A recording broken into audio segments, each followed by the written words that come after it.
Hello, everybody. Thank you, Althea, for raiding. An hour early. Thank you, Althea. I think Althea forgot that Althea not forgot, but Althea didn't realize that I'm moving my stream to 8 instead of 7. I'm so sorry. Thank you, Raiders, for sticking around. Thank you. Hello, Poke. Hello, Jello Show. Hello, my new trumpet. Hello, Nimby.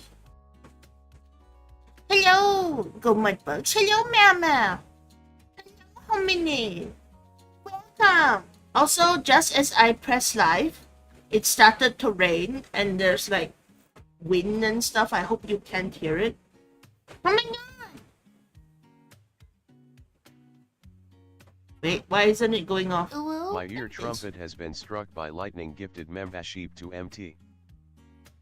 Wait, who got it? To MT? Oh, wait, MT or MT? I'm confused. But thank you, my ear trumpet has been struck by lightning. Your mic is acting up. Oh, go. Wait. What's wrong with it? What's wrong with my microphone?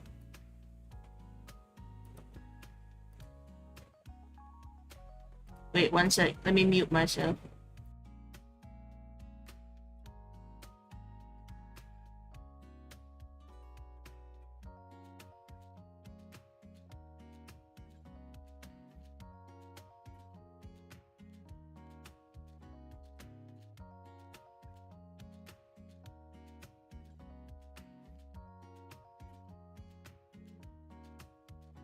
Esto Mundo? Wait, let me test it on Audacity. It sounds a little fuzzy. And my ear trumpet became a member for 14 months. Good night, Hi, my ear Briar. trumpet. Time for me to go to bed. Have a good stream. Okay.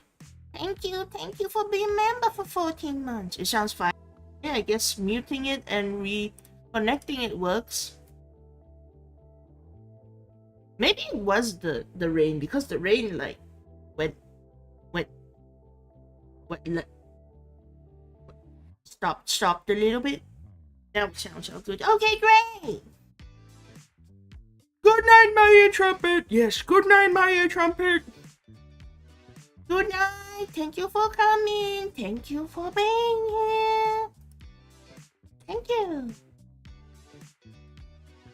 Oh wait, I think I'm a bit too zoomed in. Oh. The horns better. Zoom out. Zoom in.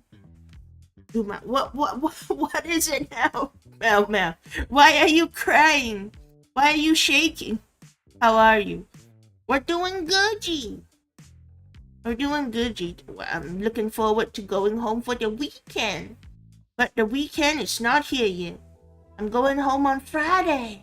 I'm going home for the weekend, and then I'll be back for debut stream. Brain rot? Oh, I'm gonna do brain rot too. I don't do brain rot often.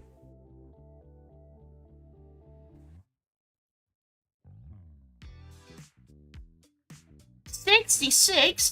That's not enough. I gotta be 69%. Runny Ayux, yes, that is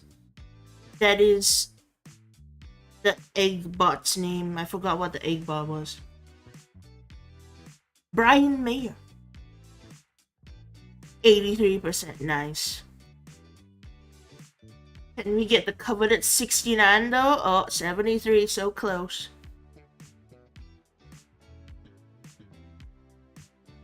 If you guys get 69, it gets pinned in the chat.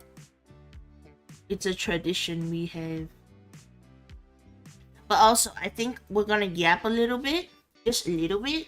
We're gonna yap because I think the game is only like an hour, because if I don't yap, then it'll be like, oh, game ends quick. Because it's a free game. It's not like a... So it's like a short free game. Stinky. Stinky? What do you mean stinky?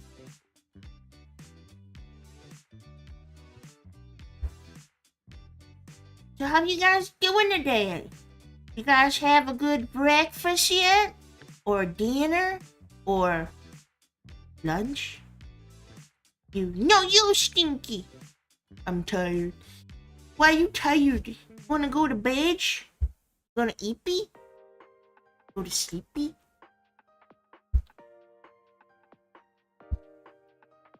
I just woke up. Good morning!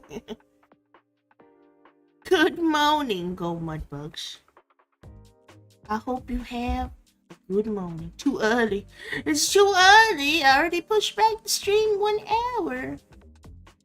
I mean, if I push it back another hour, I don't think I can stay up that long.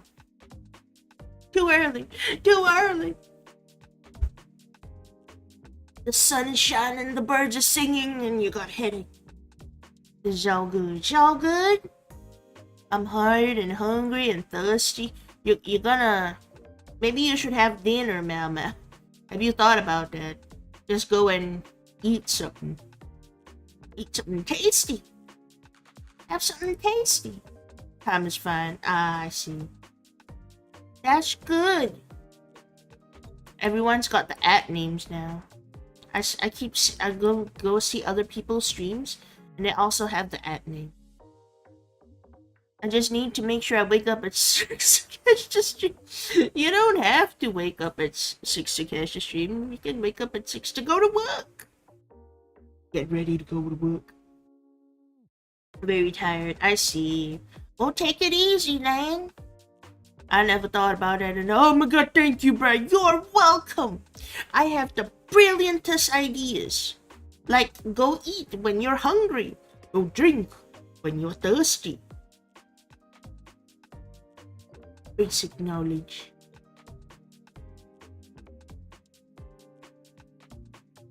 𝑴𝒔𝒊𝒂𝒏𝒊𝒕�. 𝑴𝒔𝒊𝒊𝒕�. Hello, Kamaru. How are you? 𝒔𝒊𝒊𝒕𝒔. Hello, Briar. Hello! If you're hungry, eat. If you're tired, don't. If you're tired, nappy time. It's dual purpose. It's all good. It's all good. Also, I don't think anybody gambled for a while, but to be fair, there's not much point in the yoke system. Because last time you throw eggs at me, but now I'm like, no throw eggs. Come on. Oh my god, that's a lot of yolks.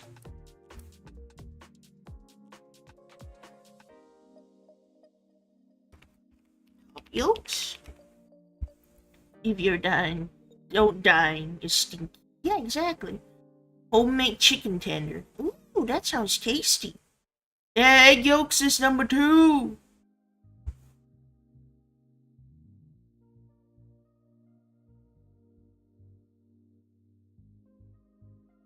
Look at all them yolks. Look at all them egg yolks. It's kind of a busted system. I don't know how Yoko has 15 million. I think he gambled for it. Kamaru has that many. I'm going to keep my yolks for my cars. Alright. I think so. Yeah, I think he just gambled. He went all in and it worked out. I think at one point he was tied with Cuppycon, and then Cuppycon gambled everything and lost. It's over 9,000. 9,000. Give me cars. No, I don't have a car. Wait, no, I do have a car, but it's my car. Can't have a car because I don't have any spare cars. My gamble is atrocious, so I'm led by the crew. What if you gamble and you just lose everything? We should... Is there like a lottery system I can set up? Is there like a lot? No, there is not. If only there was like a lottery. Oh wait, what's this one? Is this new?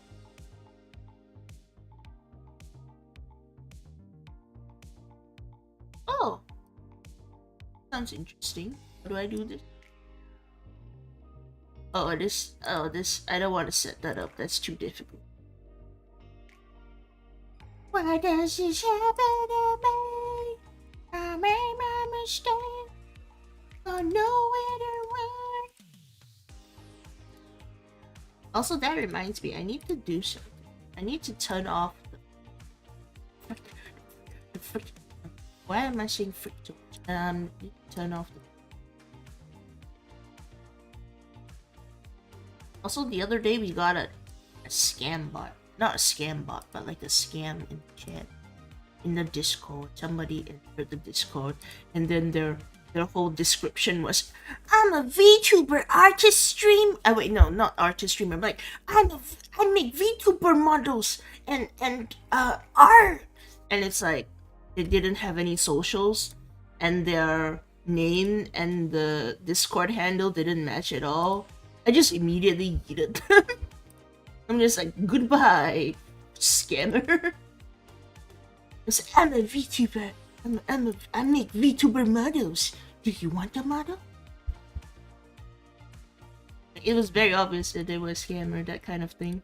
It's not like they were like a fake, like a real person, or they definitely like. I mean, scammers are sometimes real people, but you know what? It was like a big scammeroonie. Like, you can tell, just like right off the bat, just like looking at them most of the time.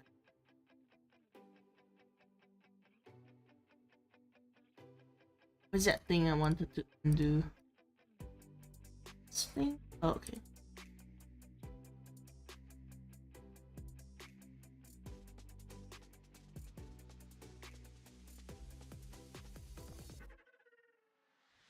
That works.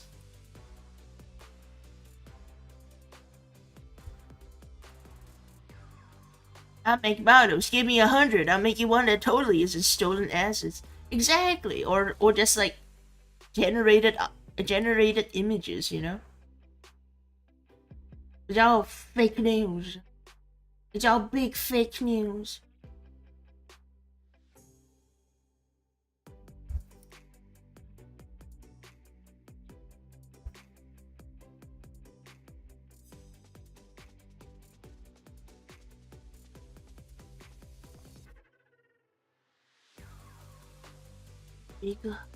And anyway, like I was saying, I have to gap because game, I'm pretty sure it's only an hour long. I have to yap for at least half an hour, and then after we finish the game, another half an hour, and then there'll be like a 2-hour stream, and then everyone will be like, no, because usually I go like at least 3 hours, but if the game's too short, it's unfortunate, I suppose. If I try and yap too long, then I won't have anything else to yap on the yap day. Because this week we have a yap day, guys. We have a yap day on Thursday. Today's Tuesday. We have a yap day on Thursday. Yap day, we're gonna say goodbye to the 1.0. Everyone will pay their respects to the 1.0 Briar model. The model that was created, was drawn by an artist who ended up running off with so much money, and I technically can't really advertise if their name around if they ran off with so much money, and also tried to run off with my money kind of because they were very unresponsive, but I did a chargeback. But it's a long story. We gotta give her a send-off. Yeah, we gotta give her a send-off. We're gonna salute and do that thing where they smash the bottle on the ship, but we smashed the bottle on top of her head. No, that will just kill. That will just normally murder someone. But since it's a model, we could do it. It's technically that doesn't murder. Technically. Why do they do that again? It's like a Bon Voyage thing. The USS Briar Mare. Exactly, the USS Briar Mare. We can crack an egg on the 2.0 bottom. I mean, we usually put up an egg. Sometimes we do put up eggs on our heads. Sometimes. Oh, also, I have a mini announcement that I know, like Donathon. I said I was which is going to start next month. I'm gonna do a Donathon next, just like a month-long thing. It's gonna be my first time doing one, so I hope it's gonna be I hope like the goals that I have. I've made a lot of goals. I hope the goals that I have are interesting enough. I got some basic ones like, oh, choose my profile picture, choose my header, and these kind of things. But yeah, I was saying that for December, I'm gonna play certain games. I will still play certain games, but I ended up signing up for one of those like, you know, like official content creators festivals things. So we will also play. We will also have 1 week where we will play like some indie games, mostly visual novels, I think. We'll see what kind of like who the developers that reach out to me, what kind of games they have. We throw $1 bills. Throw out the $1 bills. Throw out the $1 bills. Wait, I just remembered. I can do this. Wait, no, I can do this. Yeah, might as well put that to good use without thinking. Because the new models won't have new poses, unfortunately. Don't have any poses because I didn't pay for them. Like, I like the poses, but unfortunately, budget is limiting, especially when you have like when you're trying to get 2 models at once. But we're only debuting the first model, the Briar first, because the Mare one is not done rigging yet. ETA next few months, maybe. We'll see how it goes. We'll do another celebration for like another debut stream for Mare, but maybe a smaller one where it's more like, hey, we're gonna use this the first time. Show up if you want, you know.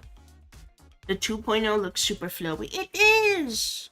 You know how this one is kind of flowy? It's kind of like that, but cranked up, I feel.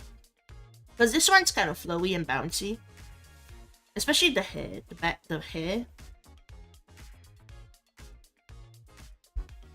But the 2.0 is like, whoa, with the bouncy. And I also adjusted the mouse and stuff a lot more. So it's gonna be, I think, a lot more responsive as well. But at the same time, it's only going to look responsive if I make faces. And I do make faces sometimes. Mostly I just open my eyes really wide, like, huh? Huh? But like all my models, I have vibrator, which lets you do like funky things, like move around your mouth, blah, blah, blah. But you have to like actually move your mouth like that, and it's very like unnatural. It's unnatural to do without like making faces. Like, you can make faces, it's just like it's gonna be hard faces. Like you gotta make the face and then you gotta hold the expression, you know.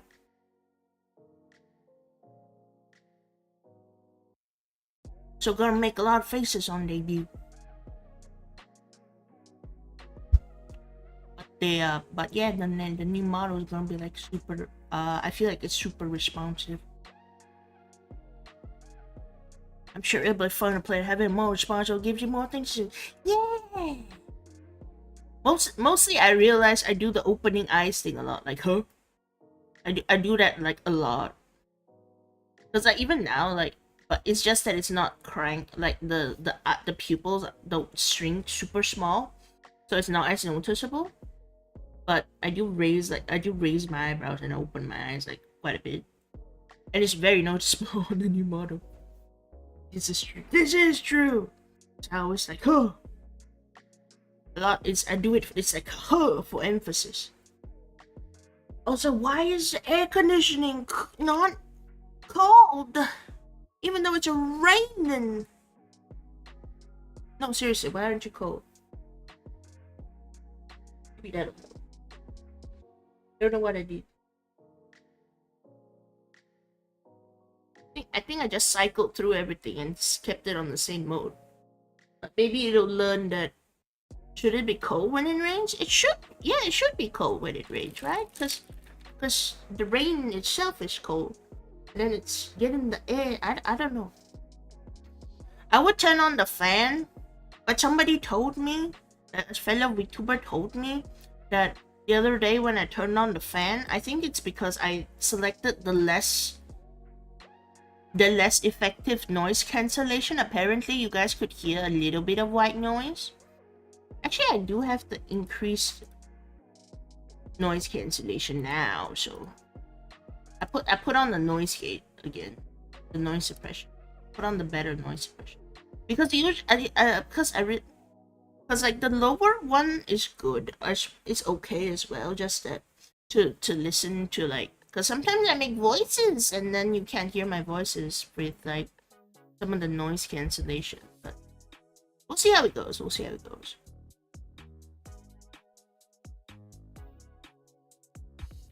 Also, since we're here, I wouldn't care about the fan noise, you know, they're noticeable. That is fair. That is fair. Did you guys notice it the other day? Maybe nobody else noticed it, but my VTuber friend noticed it. Maybe because like my VTuber friend is very attuned to that kind of thing, maybe. But yeah, let me actually. I'm kind of interested in checking how the. I know I only shipped out all the parcel, the merchandise yesterday, but it probably didn't move. Sometimes the noise suppression hides your voice. I see. Okay, let me put the other one then. Let me put the other one. Esto mundo. I don't know how to. I put the other noise gate now. But I haven't been listening to the VOD, so I don't know if like that affects anything. I think if I like hit the table a bit in my, I think if I hit the table by accident, it will be more noticeable. I'll try not to do that too much. But it's like a subconscious thing, you know, where you accidentally like bump into the table and you're like bump. Wow. But yeah, let me check you guys' shipping. Kind of interested with the odd fuzziness is. Okay, wait. Okay, how about now? I think the odd fuzziness is just the rain and the noise cancellation. It should be better now, right? Because I changed the noise cancellation.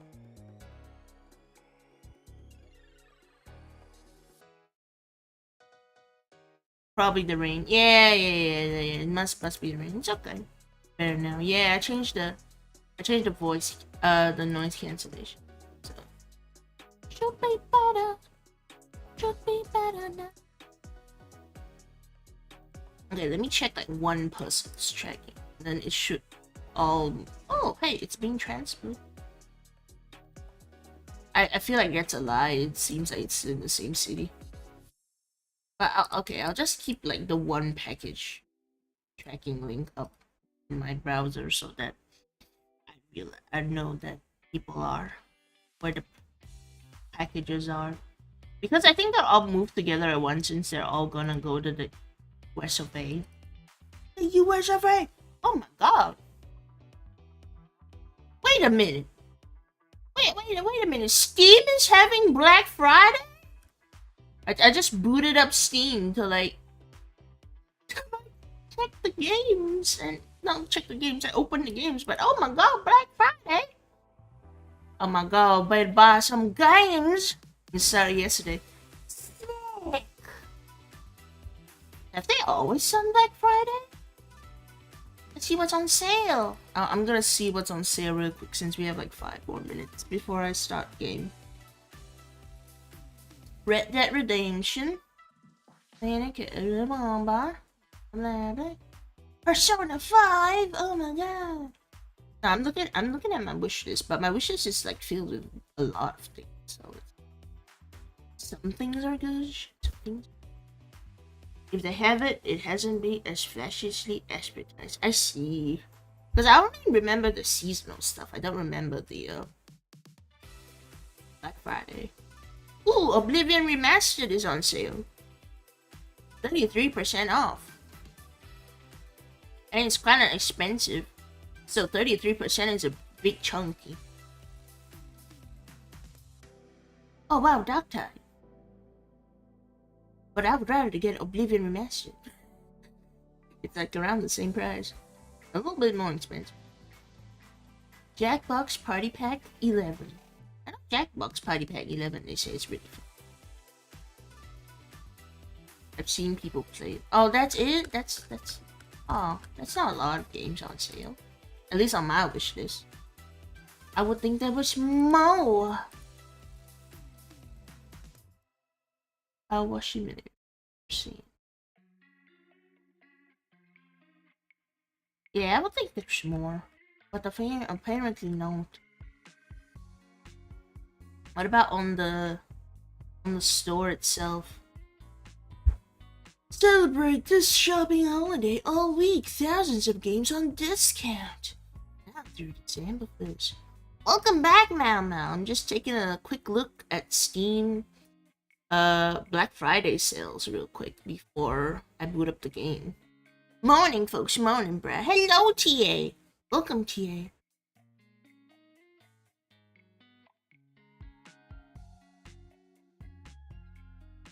Good morning. Yeah, good morning. Just looking at the Black Friday sales real quick. Probably not gonna buy anything, though.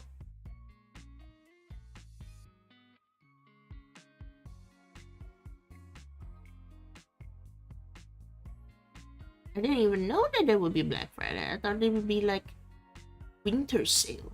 You know, winter sale. I'm waiting for my salary to buy Bloodline. Yeah, wait, is Bloodline still on sale? Let me check. Bloodline. Oh, it's still 50% off. Nice. Yeah, I'm waiting for my salary too. I shipped out a bunch of parcels. I actually had a kind of a funny story about the parcels, but maybe I should tell that on the Gap Day instead of today. But I might forget by the time it gets to Gap Day. You know? Because sometimes you forget and you're like, oh, day. And then you don't remember to say things you should have said a long time ago. What am I saying? Anyway. Oh, I should boot up the game.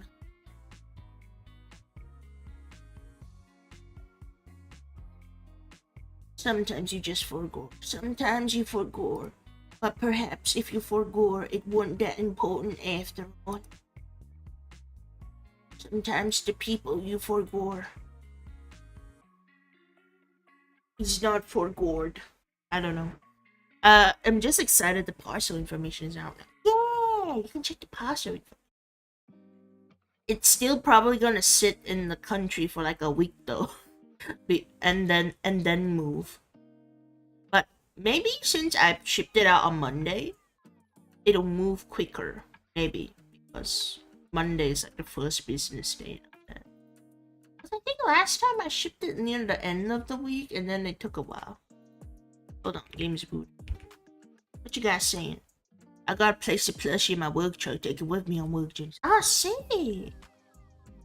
You gotta keep it in the shade though, or else it'll fade from the sun. Or you can maybe get it like a little umbrella. This game was created as part of a Vampire the Masquerade Game Jam. There was a Vampire the Masquerade Game Jam?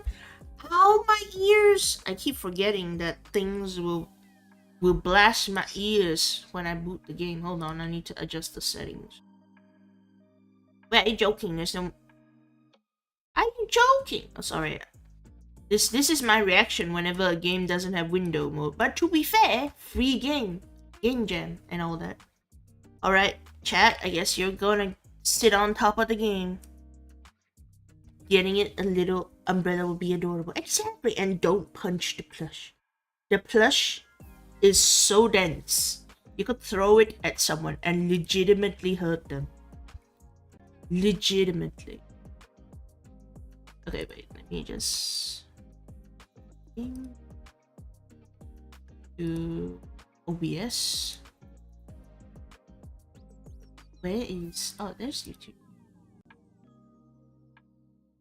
There we go. Vampire the Masquerade. Heartless Lullaby. This is made for a game jam, so it's gonna be a short game. Hopefully not too short. because we'll be reading it out loud. Maybe it'll be a bit longer. That's why I yapped a lot today, to extend it a little bit, because I know it's gonna be kind of a short game.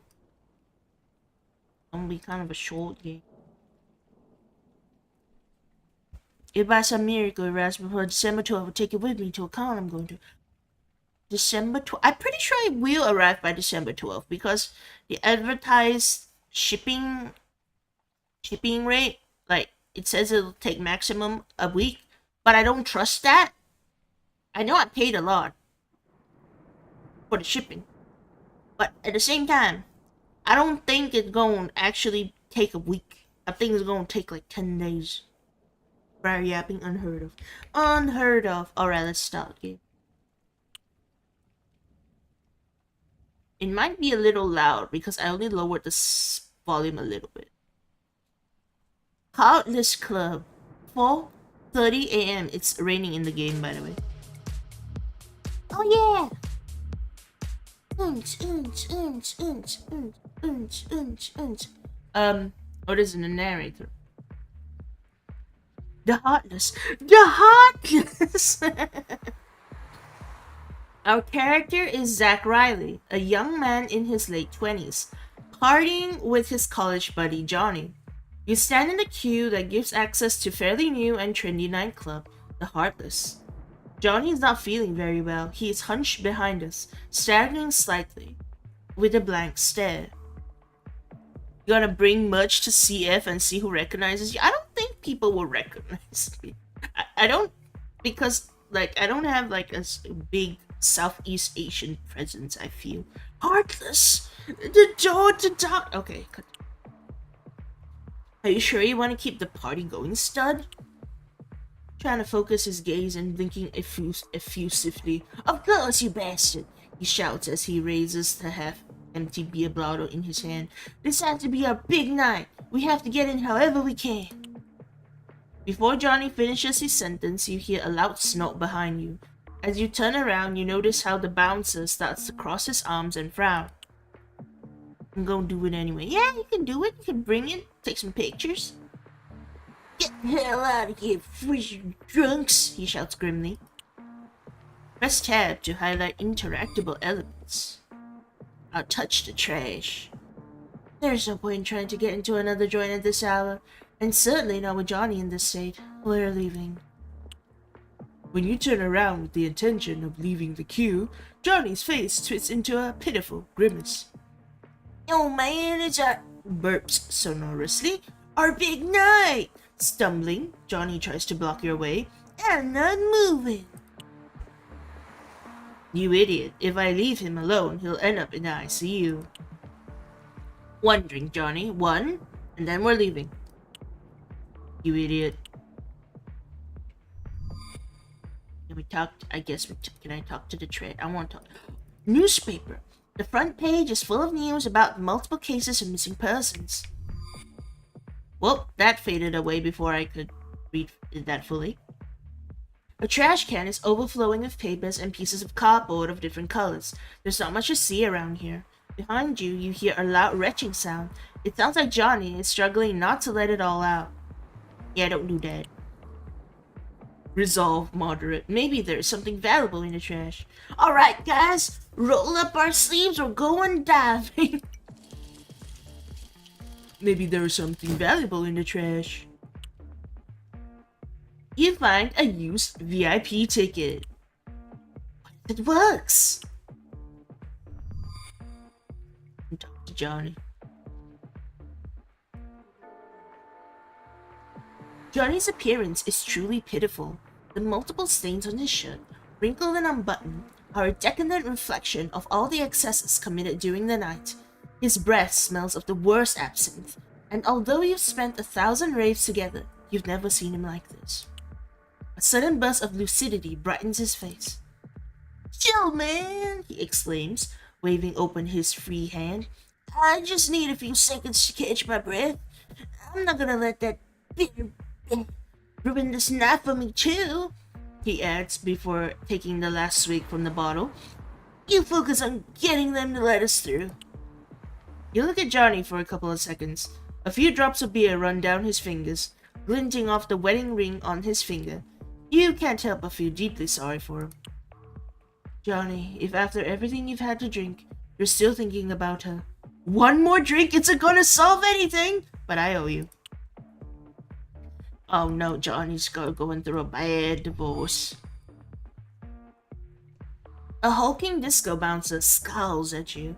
As soon as he sees you approaching, he rolls his eyes and lets out another sigh. What do you want, scum? Don't you have a better place to drop dead? He adds without even looking you in the eye. This should get us both in, right, mate? I took it from the trash. Oh, he punched us.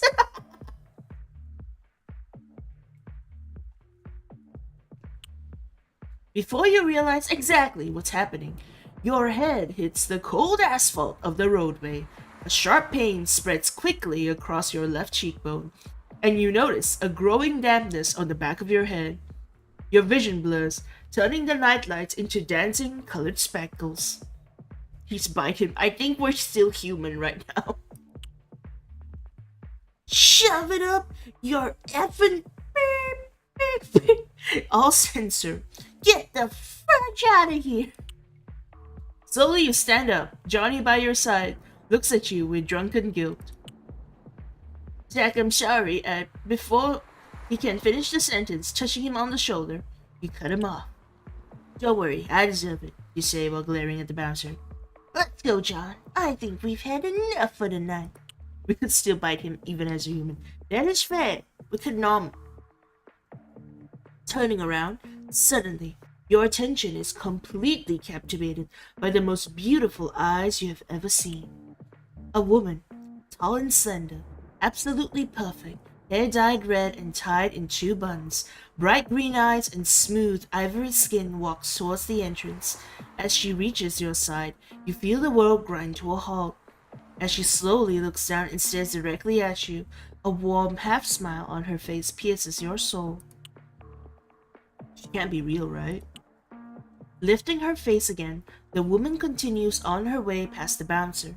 He greets her with a quick nod of his head, and her perfect figure disappears amidst the noise of the nightclub. What was that? You have seen a lot of other women in your life, but never some like her.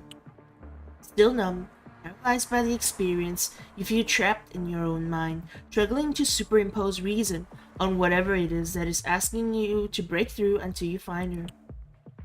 I need to get into that club, whatever it takes.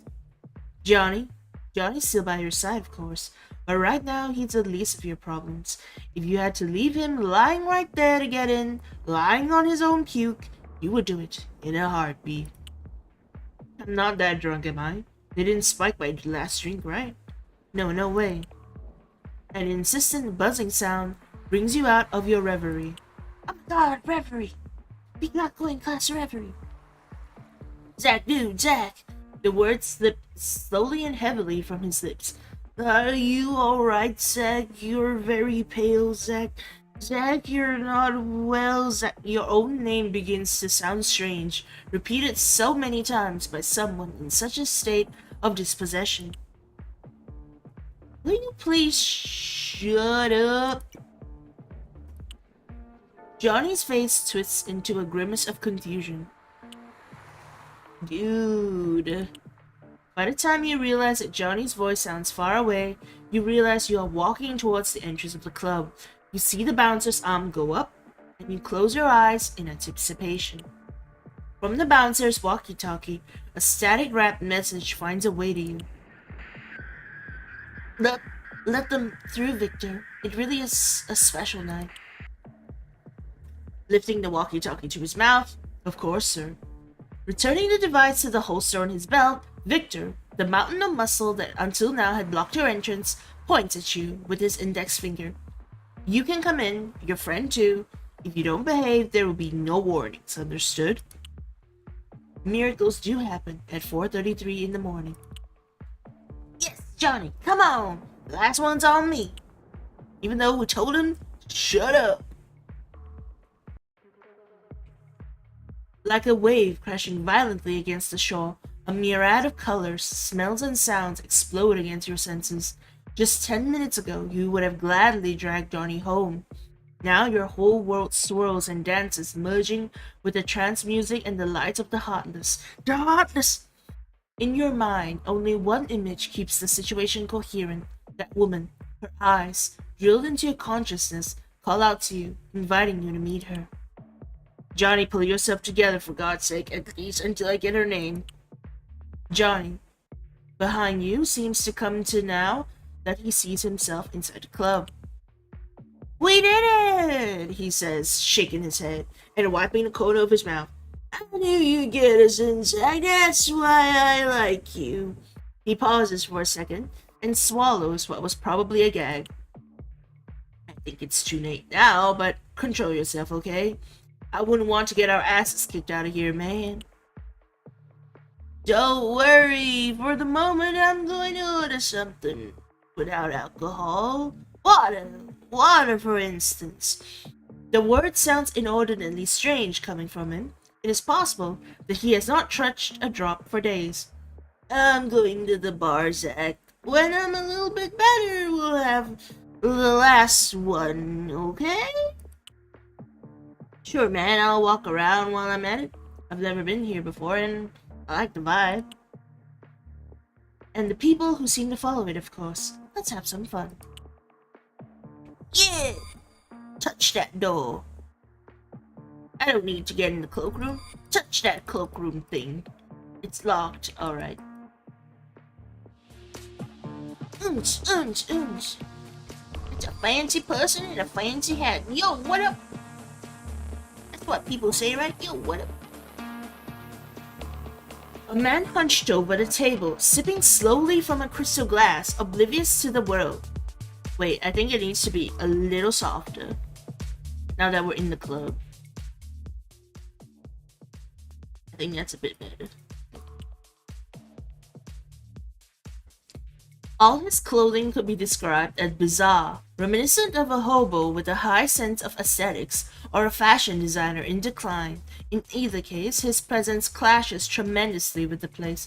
As you approach, he slowly turns his head, and on his face a smirk spreads from ear to ear. Walker, straight out of the vapors of the night and straight to the Heartless, like the prodigal son of the good book, like Dorothy and her stupid yellow tiles. Sit down, son, or stand as you prefer, but give me your name and I'll give you mine. It's Zach Riley, and we met before. Now we have, Zach Riley, now we have. All beginnings are awkward, but where we're going, the only thing that matters are the endings. They call me Louis Byrne. And that's how you pronounce it. The trick is, you pretend to know how to pronounce it until people correct you. Alright, nice to meet you, Louis. Are you a regular here? Regular, of course. In every place I am regular, even if I've never been there. But in this place, I know it. Oh yes, I know it well. Even if it doesn't know me, I haven't introduced myself yet. Also, I think I should move myself to the other side. 1 second, though. There we go. To the owners? No, to the Heartless! Owners come and go. Their ridiculous wars bury centuries of history under mountains of casualties, and when all the dust has settled, the only thing that remains is the place. This Heartless place. Kingdom Hearts intensifies. Are you saying that the regency of the club changes hands a lot, or am I missing the point? Taking a slow swig from his glass, looking you straight in the eye. Oh yes, constantly. Leaving the empty glass on the bar, he gazes at the bottom of the vessel. Something tells me we'll soon see a new change, Zach Riley. I understand. Take a walk, okay? Sure, see you around, Walker. Don't get lost in the night. Well, that's an eccentric man.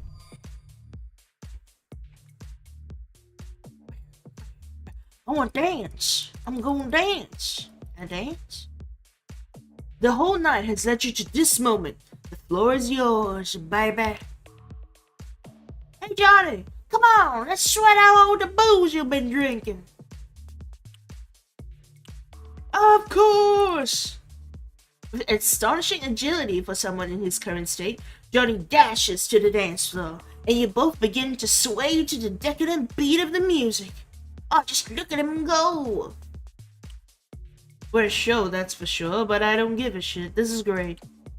For the first time in the entire night, you feel liberated. Alright. Wait, that's Johnny. Let's talk to Johnny. Give me a few... Wait. Give me a few minutes, Jack. Don't stop without me. Hang in there, man. I'll be back. Johnny nods. Talk to the bartender. The bartender is a young girl. You estimate her to be about your age, although her demeanor is, at least right now, much more elegant than yours. She occupies her thoughts wiping glasses behind the bar with a dark red cloth, paying special attention to each one, as if they were much more valuable than they let on. Her hands work fast, and perhaps because of the effects of the alcohol you've had so far, they are complicated to follow. As you instinctively lean on the bar, her icy blue gaze pins you to the spot. What will it be? Her voice is as cold as her eyes, and yet she invites you to have one more drink. A strong one. Before you can respond, blurt out that Jaeger bomb that you're sure you instantly regret, Johnny comes to the rescue. Give me a few minutes, Zach. Don't start without me. Sure, man. Chill. I'm going for a walk and we take the last one, okay? Oh, I guess I'll do that later. Enough dancing for one night. Dang it. I go over here. There's something on the floor. A crumpled piece of paper on the floor seems to have found its place among all the filth and trash decorating the dance floor. Does it have something written on it?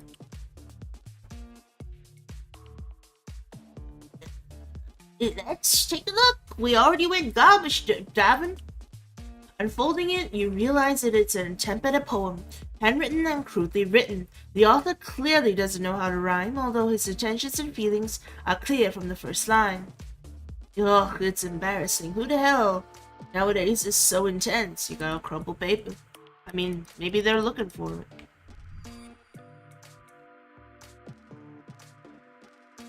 Before you, a couple converses quietly, blocking the exit to the terrace. With regal bearing and elegant attire, they don't look like the usual clientele of a club of this type at this time of night. He wears his hair slicked back and gelled, completely black like his eyes. She also, dressed in a suit, has half her head shaved, while the other half descending in a cascade of pale blonde over her left shoulder. Both seem to understand each other perfectly over the thunderous music without a hitch.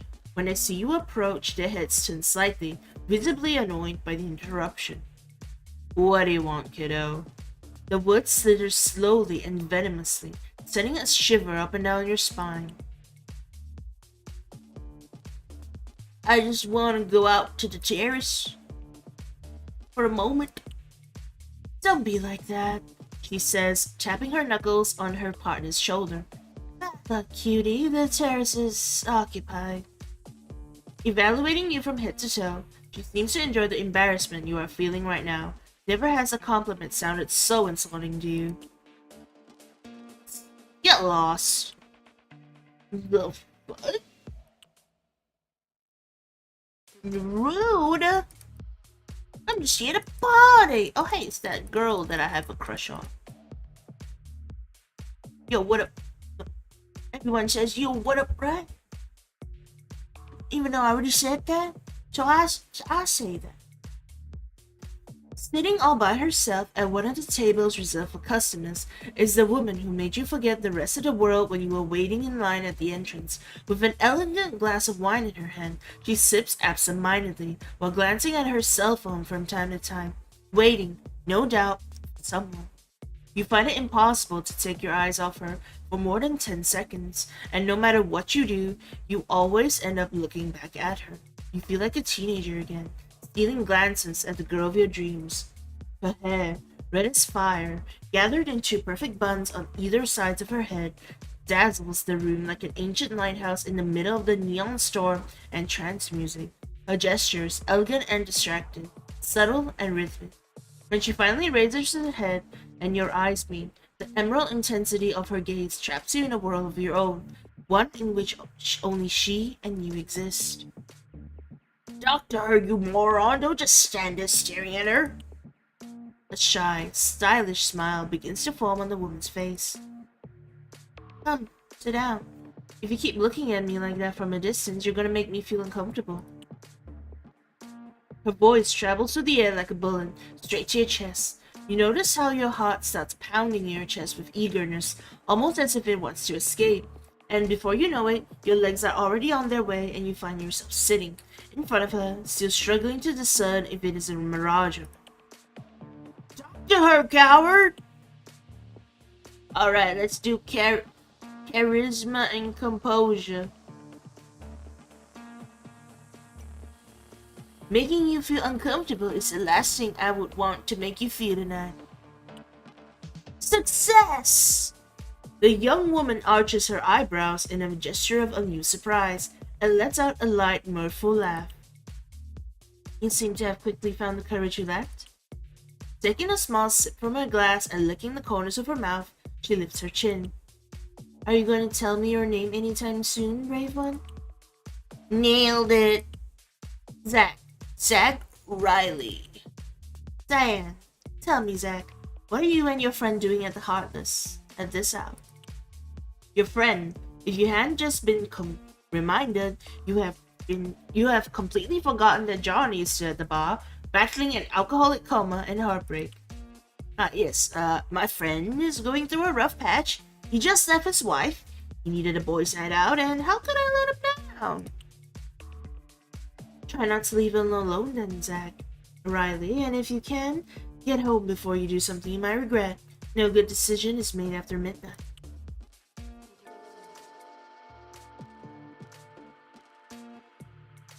If this conversation has been a bad decision, could we ever make a good one?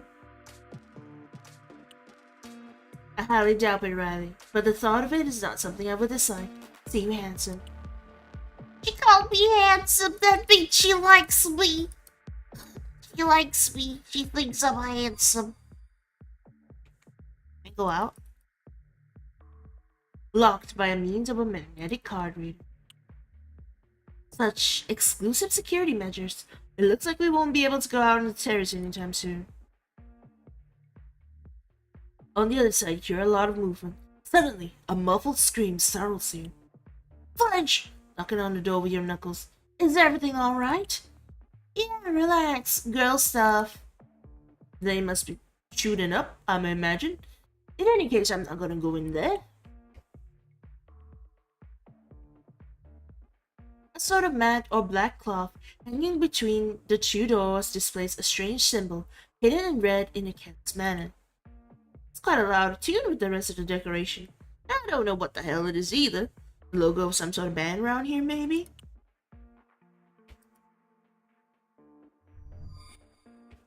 Just go in here. Oh, it's just a bathroom. Some do bathroom things. A huge red spray painted graffiti on the walls dominates the room. ACAB with each A stylized at the anarchist symbol.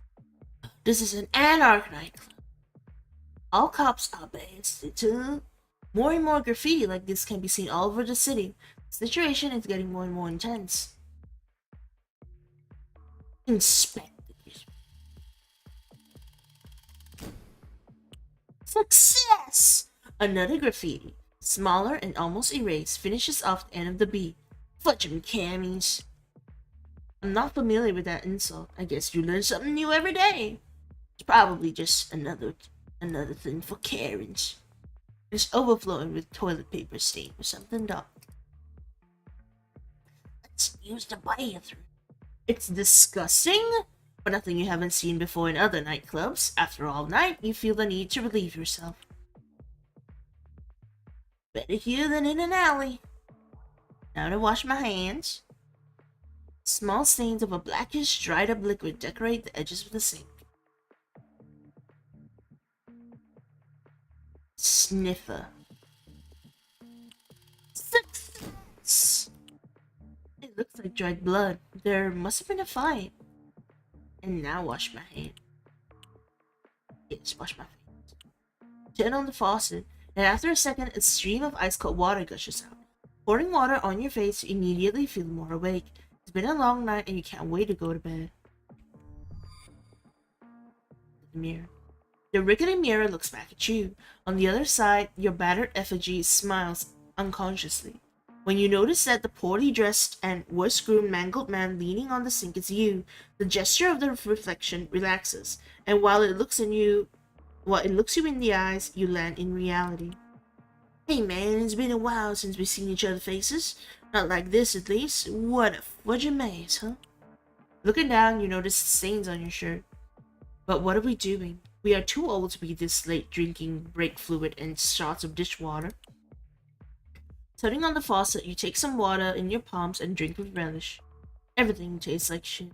Tomorrow's hangover is gonna be huge. The music playing in the club, muffled by the backroom walls, is reminiscent of the beating of a sick heart, like Johnny's. Johnny, when I met you, you were already dating Grace, and although I never quite liked her, she was good for you. She straightened you out, got you on the right track, and well, just me stuck with you. Taking out your cell phone, you see on the lock screen the multiple text messages from Grace. Take care of John, please, Zach. Sure, Grace, but not because you asked. The dusty grate lets a weak current pass through. How many drugs did the regulars manage to hide down there? Come on, nothing to see here. Oh wait, trash can. Oh wait, I already did it. To the DJ. The DJ is very into the music, much more than the rhythm would invite you to think. If you look for a couple seconds, you are immediately able to realize that in his head he is following a melody of his own, moving with a cadence contrary of that of the piped music. He seems to have dressed in clothes from two different closets, that of an 80s punk, and that of a novice rich. Daddy's boy looking to sell a pyramid scheme. Strangely, it's not a look that looks bad on him. He's not even wearing his headphones, so if you yell at him, you understand that he will hear you. DJ, do you know the one that goes dun dun dun? Success! Of course! Dun dun dun dun, brother! I've had enough fun by my own. Let's get back to John. Talk to this guy. It's the VIP guy. A gigantic bouncer, dressed in a cheap suit almost bursting at the seams, stands in front of you, blocking your way to the VIP area. With a guttural growl. Accreditation? Won't this work?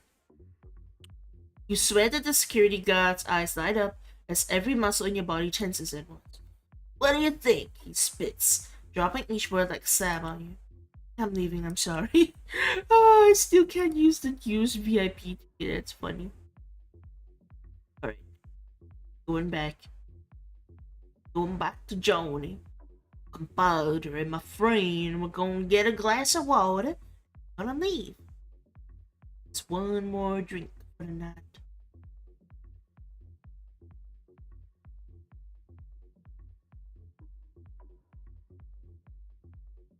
Yo, Johnny! Staggering over the bar, Johnny seems to have slightly regained control, but that should change slightly before long.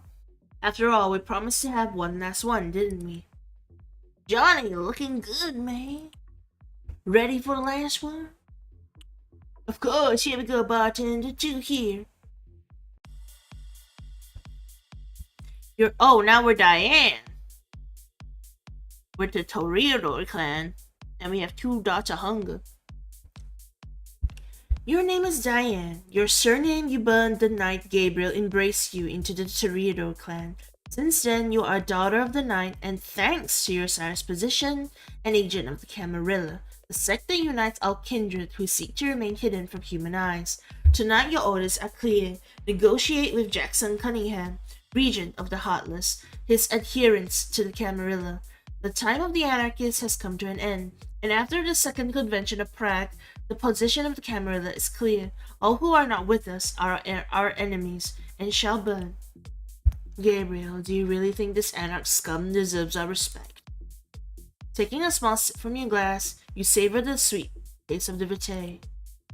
It is exquisite. You have never tasted such a wine in your own life. Your mind is flooded by a torrent of nuances proper of the most complex of hearts. Cunningham, how the hell does an anarchist piece of shit like you get a vintage like this? Standing up, you reach into your pocket for your smartphone, but to no avail. I must have dropped it. Well, that's not good. Oh, wait. I see it. Also, drink more? Would it help I finish it?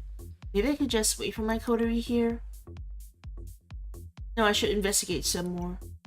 See what these freaks have here. Alright, let's grab the... There you are. On your phone's lock screen, 2 notifications from instant messaging app catch your eye. We'll be there soon. Sorry, Diane. Tobias couldn't find his car keys. We had to walk all the way. I'll buy you a drink if you don't say anything about the 𝒂𝒏, okay, honey? You're an idiot, Aiden. We were supposed to meet more than 20 minutes ago. I'm sure you did it on purpose. Anyway, let's reconnoiter the terrain until these 2 fools arrive. Alright. There's absolutely no way in the world I will go in there. Just thinking about it makes me want to vomit. A sort of matte or black cloth hanging between the 2 doors displays a strange symbol, hidden in red in a sloppy bay. The mockery of the act that the anarchists took as their own symbol in opposition to the Camarilla, showing it with such pride is an unmistakable sign they fear nothing. Neither the Second Inquisition nor us, unconscious imbeciles. Today's meeting should settle this matter. The first thing Gabriel will do when this place comes under our domain will be to tear this insult to good taste off the wall. So we're trying to convert the Anarchs nightclub into our territory. Whoop, someone stage. Before you, a girl dressed in a club uniform lies slumped, barely conscious. All around her, bloodstains all over the floor match the wounds on her small, battered body. Her breathing, agitated and arrhythmic, accompanies her faint, racing heartbeat. Your whole being shudders, leaving you with a mixture of dismay, disgust, and desire. At her side, a sinister figure tends to her lacerations with quick, precise, almost surgical movements. Slowly, he turns his head to face you, still applying bandages to the still open cuts. His eyes, hidden behind round red lenses, her unnaturally pale complexion confirms what you knew the moment you set foot in the bathroom. Kindred. When you open your mouth about to ask what the hell is going on, the girl's eyes widen. They're coming for me. Help me, Christoph. The bespectacled man turns his face towards her again, and with a gloved, slightly blood-stained hand, twirls his mustache, oiling it with the young woman's vitae. Easy now, my young vine. No one else is going to hurt you tonight. Turning his dark gaze to you again, his words descend slowly, dripping like the blood from the girl's wounds. As long as I am here, no one will harm the harvest. What the? Get me out of here, Christoph. Get me out. Her plea is interrupted by the man who, with a deft gesture, injects a vial into her arm. Morning! Hello, Yoko! Good morning! Welcome! We just walked into something strange and someone's bleeding out. Sleep now, my dear. Fear is an awful shame. What's going on here? An unfortunate incident, young Rose, nothing more. Behind the injected drug effects, the girl seems to be struggling to express something. They've been... You attacked your own goose, you monster? We would never do such a thing. The man's voice booms through the room. His anger is genuine, and your blood stirs, preparing for conflict. After a few indeterminate seconds, you realize that you had instinctively clenched your fist so tightly that you were digging your nails into. Never. They would die without me, and that's a price I'm not willing to pay, young Rose. I'm cold, Christoph. Taking another vial, A very small red one. Kristoff uncorks it and holds it up to the girl's mouth, murmuring something. Drink, my sweet vine. The storm has been hard on you, but I'm here. Who are you and who has done this? You already know my name. Tenderly caressing the girl's head, the bespectacled man turns to you. I'm the Vintner, the keeper of all heartless souls. And like my forefathers before me, I promised them eternal life.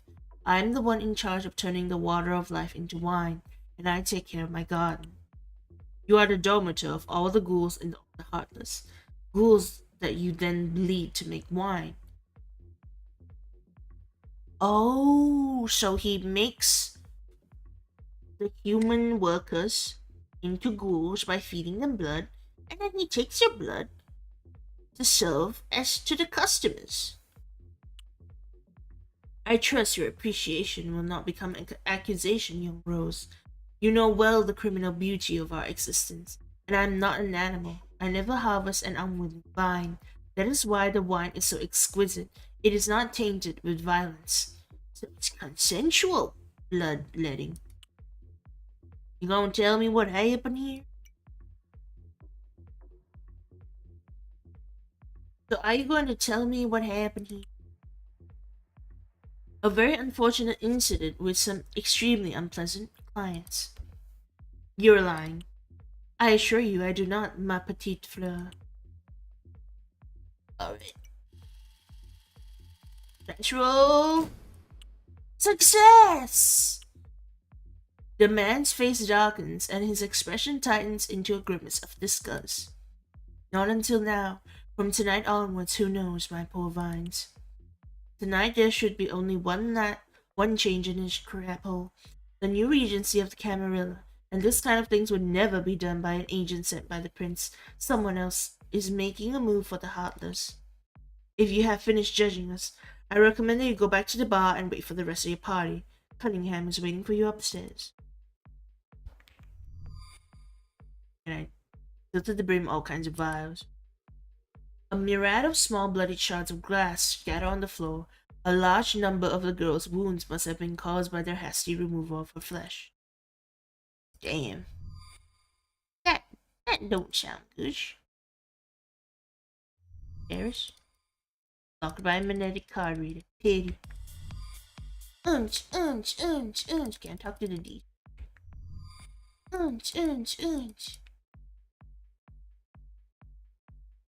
The DJ dances to a rhythm of his own, ignoring the music he himself is spinning. When he sees you approaching, he takes off his headphones and, with a broad smile on his face, greets you with joy. Diane, it's been ages since last time. How's it going, sweetheart? Hi, Leo. All good. Terrible place to meet again. What? Don't say that, woman. This club rocks. I've only been DJing here for a couple of nights, and it's already one of my favorites. Certainly suits you, of course. I'll have to mention to Gabriel that I've seen you. You know that, don't you? Diane? No buts, you idiot. We are at war. Since the last fiasco in Prague, the message is clear. Either you are with us, or you are an enemy. And I don't care what you say, unbound or not, in the eyes of the sect, you are an enemy. You know we wouldn't hurt a fly, Diane. We just want to play our music, bringing the madness to the dance floors. Whatever you say, Leo. You cannot argue with those damn Malkavians. He's a Malkavian? I guess he's just a Malkavian DJ, just trying to do his best. A mountain of a man stands between you and the entrance to the VIP zone. Although he doesn't look at it at first glance, he is armed. Good evening, miss. I am deeply sorry, but Mr. Cunningham has just informed me that all arrangements for your meeting are not yet ready. I would ask you to wait a little longer, please. It seems that everyone is late for their commitments today. It was predictable. This is what we get for dealing with the anarchists. The anarchs! Stinkers.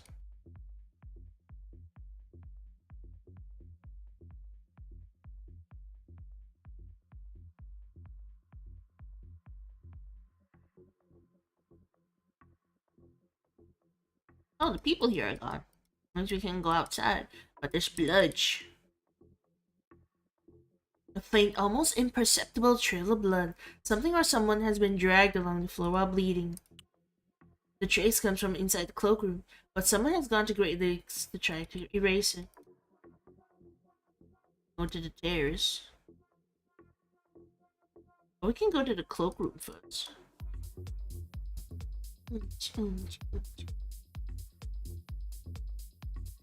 Why the guy with the hat's gone? Locked. Whoa, dang it! I came here for none. Oons. Go to the bar. The young woman behind the bar radiates vitality. Her clear blue eyes, almost hidden behind long eyelashes, move slowly and carefully, scanning the glasses as she cleans her subtle movements. Your bosses don't just pay you with money, do they, sweetheart? Under all those layers of cheap perfume and booze, I'm getting traces of your last drink. A ghoul waitress saves some troubles, of course. Poor soul. How may I help you tonight, miss?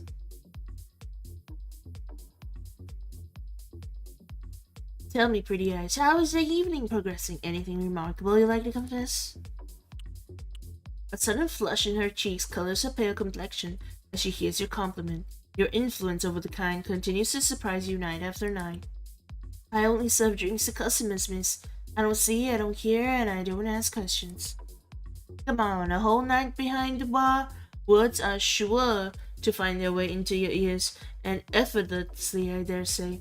Those who frequent these places rely on the drink to whisper the darkest truths to the most innocent ears. I might get in trouble, miss. No one needs to know. Success! As your eyes glow slightly pink, you feel the barmaid's sneeze weaken at your words, charged with the innate power of the clan of the Rose. Tonight some new clients came in, strangers. I've never seen them before. They didn't use the door. Suddenly they were inside. Someone must have snuck them in, and they scare me, miss. Describe them to me. They are a man and a woman, dressed in suits, black. They are like you, miss. There's no one like me, girl. Remember that. Thanks, Rabbit. Clearly something is very wrong. Tonight should have been a quiet night, a mere courtesy visit. A show of good intentions, yet individuals from outside the camera that have managed to sneak into the Heartless. As soon as Tobias and Aiden arrive, we need to put Cunningham in his place and get out of here. Investigate a bit more. Zach Riley, the clumsy young man clearly infatuated by her presence, is having a drink with his friend. Both are a sorry sight. Dirty, sweaty, and sticky, sipping more and more alcohol amidst laughter and wailing. And yet you would trade yourself for them in a heartbeat. You would leave behind everything you are to spend one last night as a mortal woman again. Come on, we don't have time to waste with kind. Oh no. Can I dance? To the rhythm of the music, you see several people dancing wildly. A distant feeling of nostalgia grips your heart. How long has it been since the night I was able to have fun with no strings attached, without thinking about what would happen next? When Gabriel brought me into his world, I thought immortality would be perfect excuse to be forever happy. Yet nothing could be further from the truth. No dancing?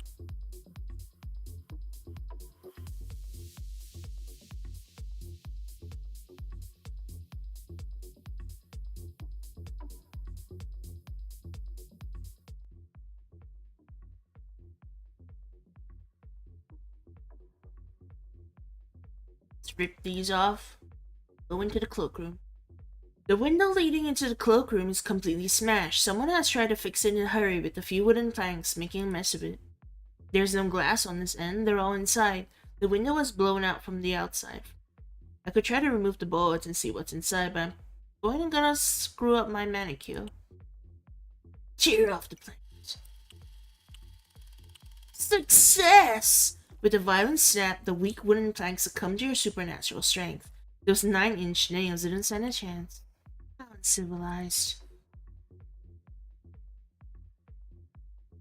There was a tussle. The inside of the cloakroom is turned upside down. Clear signs of a fight dot the scene. The computer screen is broken. Papers are scattered in all directions. and on the desk, a pool of blood drips onto the floor. Poor girl. So I guess this is what happened to the lady. So can I unlock this? Locked. Up here. From the grill, a subtle current of air makes its way through. That's it? Okay.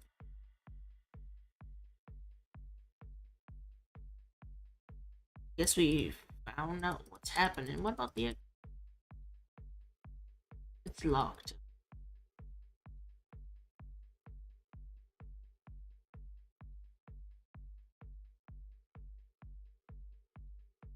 Bling blong blong bling blong blong bling blong blong.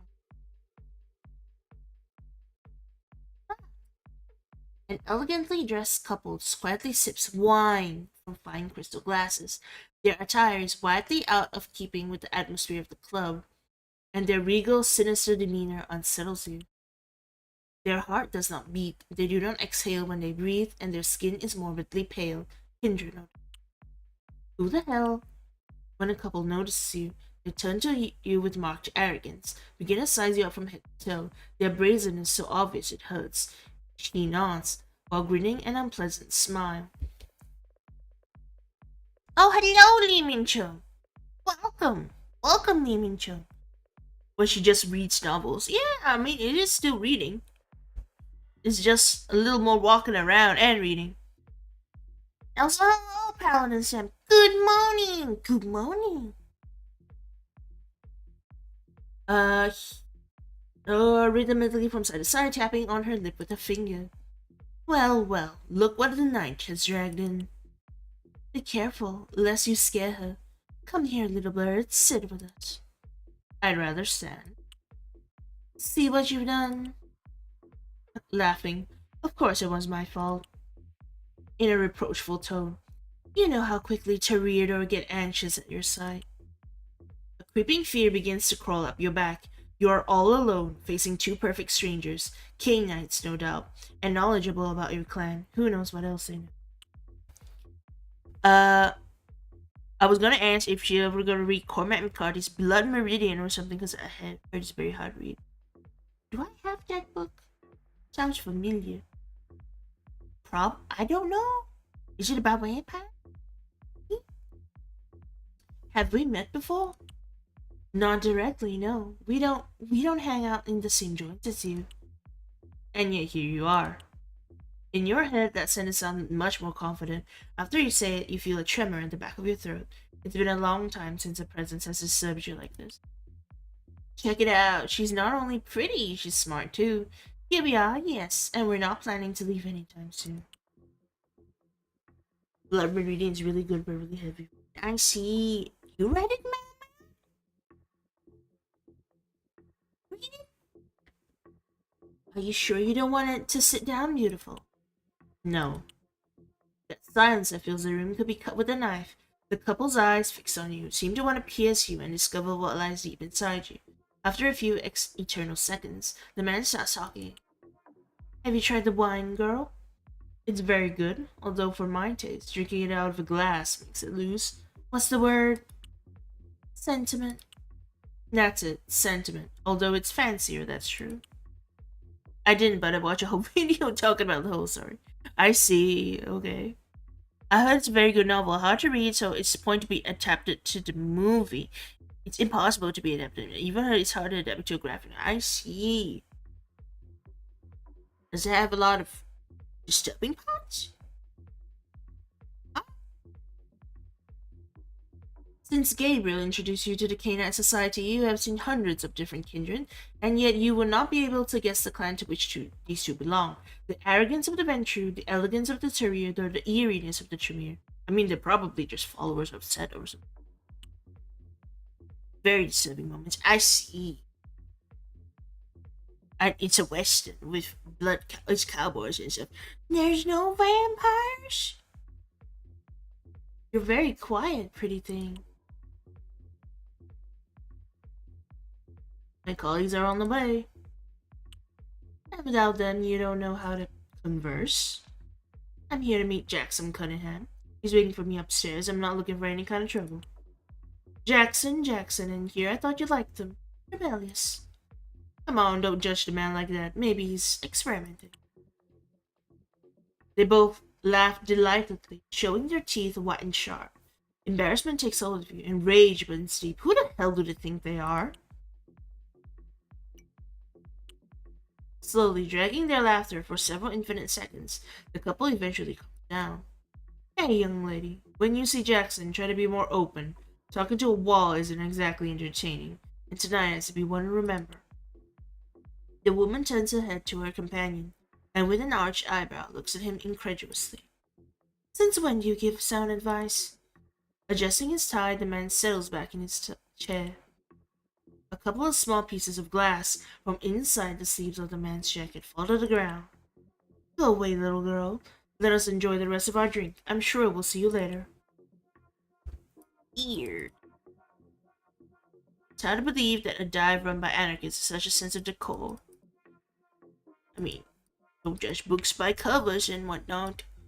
Even though that's how people market books. Alright, that's it. Back out.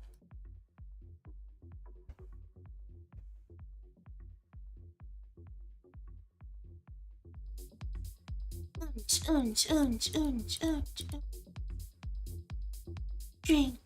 Drink that. Drink the blood.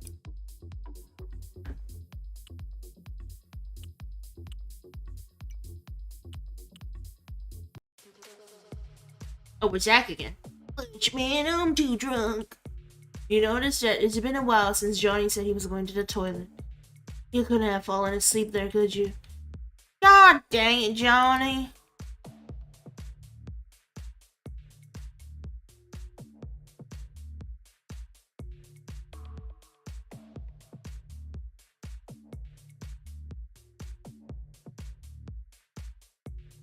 We could probably investigate, but might as well just go right ahead. Because we investigate a bunch of stuff earlier. Where's Johnny? Where's my compadre? A flickering light coming from the garbage can catches your attention. It's Johnny's cell phone and his wallet. What's this idiot doing? Oh, dear.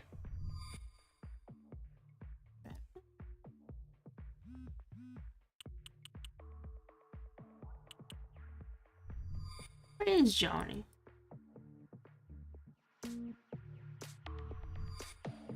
Maybe in the terrace?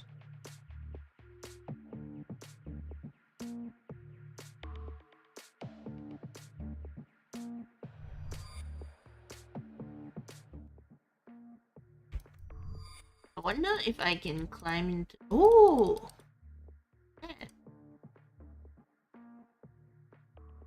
Hammers, nails, screwdrivers, ordinary tools. I see. Go in here. The window is broken. Cloakroom attendant can't be seen inside. Oh, this is open now.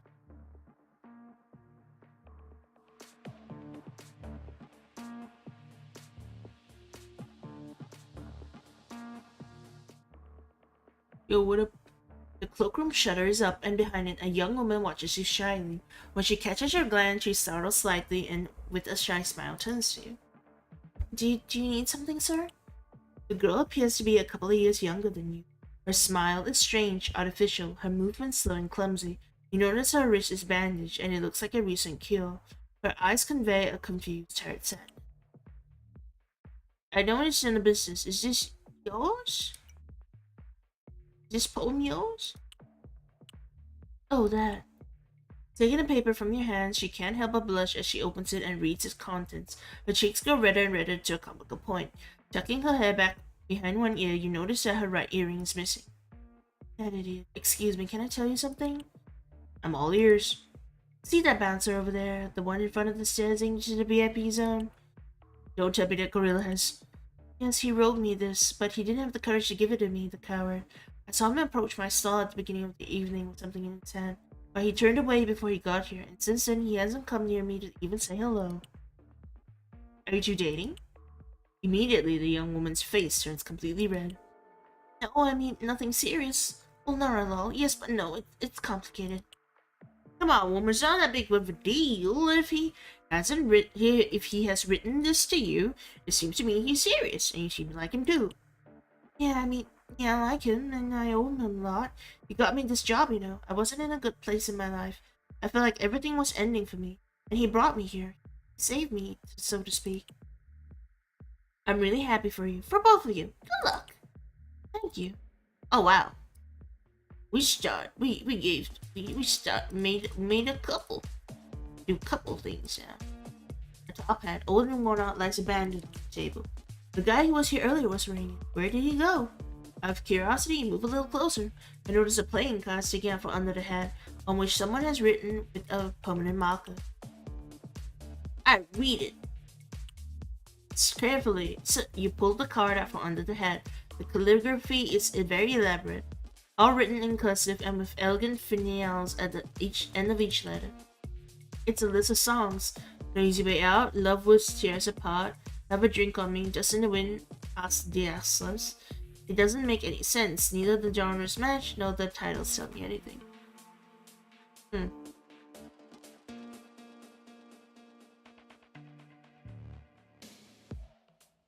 Yeah, I don't know what it was trying to say. Johnny, where are you, Johnny? Johnny, please.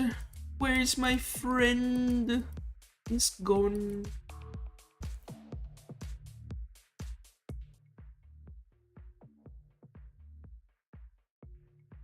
It's a very cool style. Have you guys seen Johnny? Sitting on the couch, you see elegantly dressed couple that used to block the exit to the terrace. They are accompanied by a man dressed in the vest, gloves, and red-tinted circular glasses. They converse in a rapid, almost unintelligible tone, and you notice the tension rising. Pretty this. Johnny, where are you, my friend? My friend Johnny is not here. He is gone.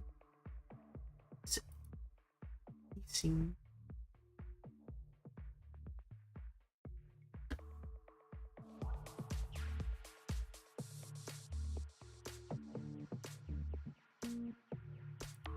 Also, this. Your gaze slowly sweeps over the table where Diane was a while ago. Since you joined Johnny to take that last one, you haven't seen her again. Can't help but feel a pang of grief at the thought of never seeing her again. I could have at least asked her for a number. And she wouldn't have told you. She's a vampire.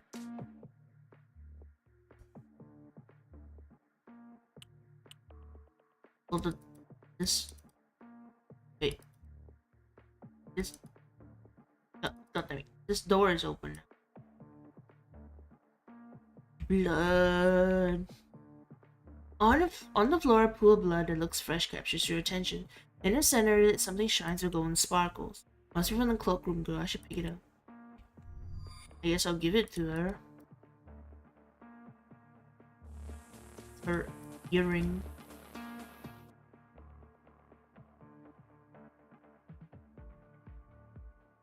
Where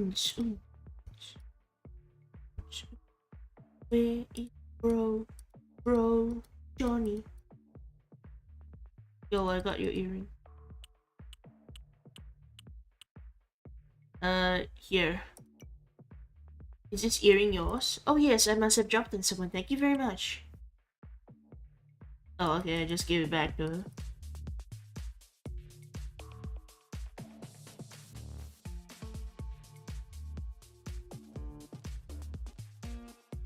Okay, maybe I talk to the bouncer? I'm not too sure who else I'm supposed to talk to. I talk to the DJ after the bouncer. And maybe the bartender?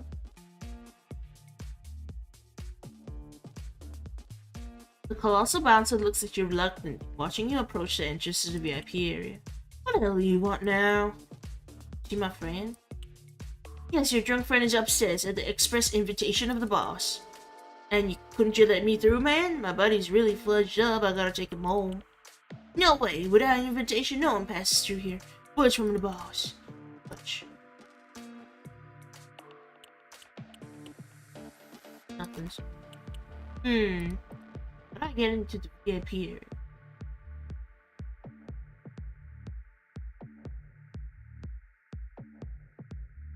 DJ is very into the music, doesn't even have his headphones on. DJ, can you hear me? The sudden shout starts you slightly, but the DJ's smug reassures you didn't understand the reference, but at least the DJ's attention is now yours. If you see my buddy, he went up into a company to the VIP zone. What the hell is John doing there? Okay.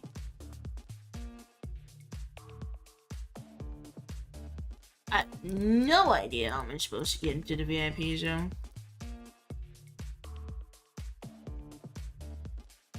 Yeah, I can talk to the cloakroom girl and ask her. I did a lot of nice things for her.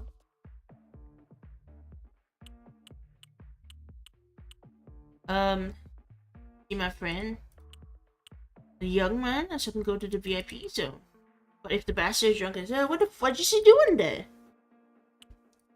Oh no, Johnny, what the F are you doing today?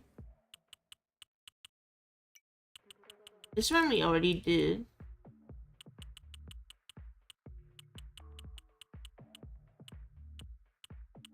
But I don't know why the option was still there. Sorry, are you okay? Perfectly, sir. Don't worry about me. Everything is under control. Something tells me everything is not under control.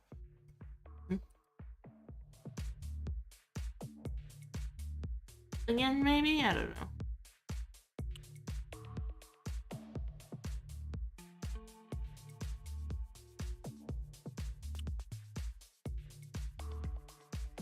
Huh? You don't know it's due to the effects of the alcohol, the hours, or how long you've been watching the young waitress pour your drink after drink, but you say she's getting prettier by the minute. Another one, 𝒂𝒏𝒄. The terrible combination of your full name enunciated with such an icy tone makes your goofy face come off in one fell swoop. Have we been introduced?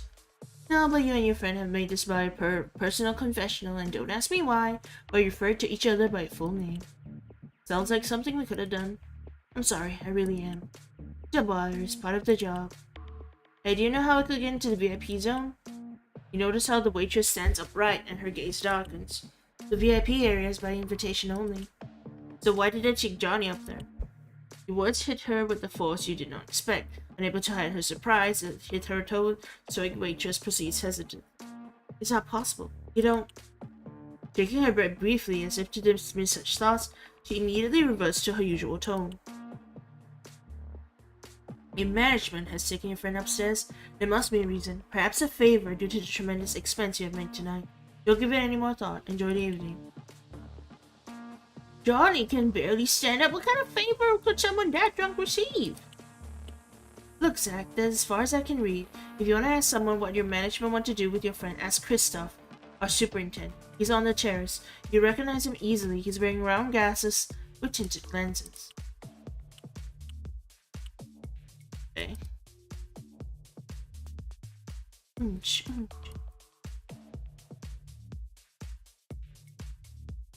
Back to the terrace.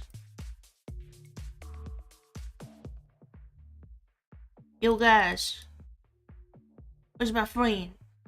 Sitting on couch and It's him, Christoph. I should ask him about Johnny. Gathering your courage, you approach the table. Before you can open your mouth, all three turn at the same time in your direction. The man in suit twists his face, clearly annoyed. You, can't you see that the grown-ups are talking? Christoph, is it? The man in suit looks at you in astonishment, and now in the corner of your eye you can see anger growing inside him. Something tells you he's not used to being ignored. Who's asking? You feel the eyes of the tree piercing you like spears, pinning you to the spot. Your heart begins to pound and you feel your throat constrict, making it hard to breathe. My name is Zach Riley. I can't find my friend, and... The woman lets out a burst of laughter, cutting you off. Christoph, the man you called to find your lost friends. The suited man joins in the laughter of his companion. Please. Raising a hand with an annoyed gesture, Christoph stops the mockery of the suits. Speak, Zach Riley. Your waitress told me that you would know why Johnny, my friend, has been taken to the VIP zone. He's very drunk. I have to take him home. Under the dim lights of the glassed-in terrace, Christoph's face takes on a faint tone. His thin, taut mouth turned into a slender, straight line, until his perfect mustache trembled slightly. Upstairs, you said. The VIP zone. What's the matter, Chris? Cat got your tongue? Old Cunningham doesn't tell you things anymore, huh? Silence. The suited couple smiles viciously, looking at the bespectacled man. After a couple of seconds, the woman clicks her tongue and turns to you. Tonight is a very special night, honey. Your friend has been honored to be invited to the celebration. I have no doubt he'll be having the time of his life. I'm sure you're dying to go up too, aren't you? I just want to pick up Johnny and go home. It's been a long night and we've had too much to drink and... Enough. The words recede in your throat, burying themselves deep in your stomach when you hear his powerful voice. Enough, both of you. How squeamish, Crystal. Yes, we haven't done anything to you yet. Heaven forfend. This is going to sound arrogant, but could you guys let me up there? I really need to find Johnny. The man in the suit leans back in his chair and reaching into his inside jacket pocket, you watch as he begins to pull something out, an invitation note. Before he's able to remove his hand from the inside of his garment, Christoph slams his open palm on the table. No, this was not what we had agreed upon. His voice, deep and dark, full of fury, but restrained and gripped. You are sure that at any moment it could explode. The woman nods to the suited man, and he, dropping the invitation in his coat pocket, snorts in annoyance. Whatever you say, Mr. Vines, whatever you say. We're not going into your field and trap in the corners, are we? No, of course not. We wouldn't dare. Well, maybe just a little crap. And just under a small vine. Christoph is completely still, almost frozen, but you feel his anger. The tension is mounting and you just want to run to get out of there as soon as possible. Fudge, Johnny, fudge! With a monotonous voice and slow cadence, Christoph addresses you. Take this handkerchief, Zach Riley. Give it to the waitress. It will be indication enough to bring us another bottle. Now get out of here. Better wait, sir. Attaboy. Okay. Getting a...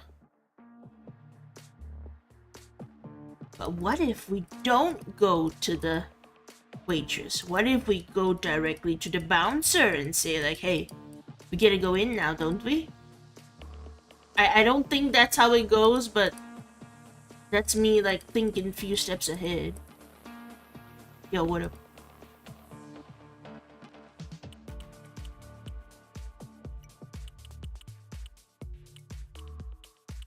Okay, never mind, doesn't work. It doesn't work, of course. My few steps ahead did not work as planned. Who would have thunk?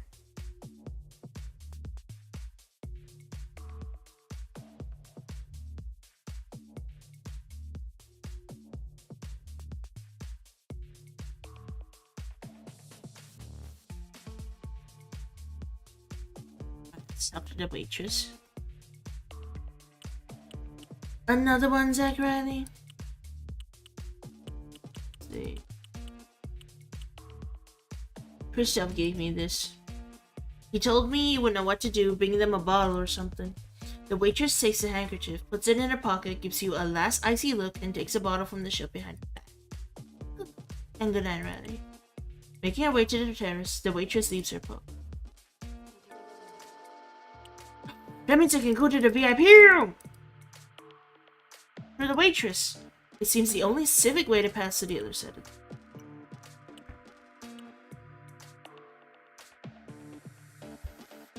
door almost certainly leads to the storage room or the pantry or whatever it's called. The last couple of shots didn't do me any good. Maybe I could go from there to the VIP zone. I have to find Johnny. Now that the bartenders know, you could sneak into what I assume is the storage room. Yes, I'll be in and out quick and easy. Can I grab this first? Oh wait, no, never mind, it doesn't matter. I think it's just gonna be like, oh, it's stuff. Wooden boxes closed with nails. Okay.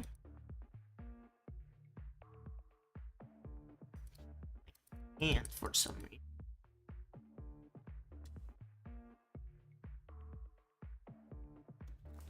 Rows of coolers filled to the top with bottles of wine. The amount of wine in this place is exaggerated. Compared to the rest of liquor and drinks, it doesn't make any sense. Besides, it's freezing cold in here. Since when has red wine chilled so much? It's not wine, my guy.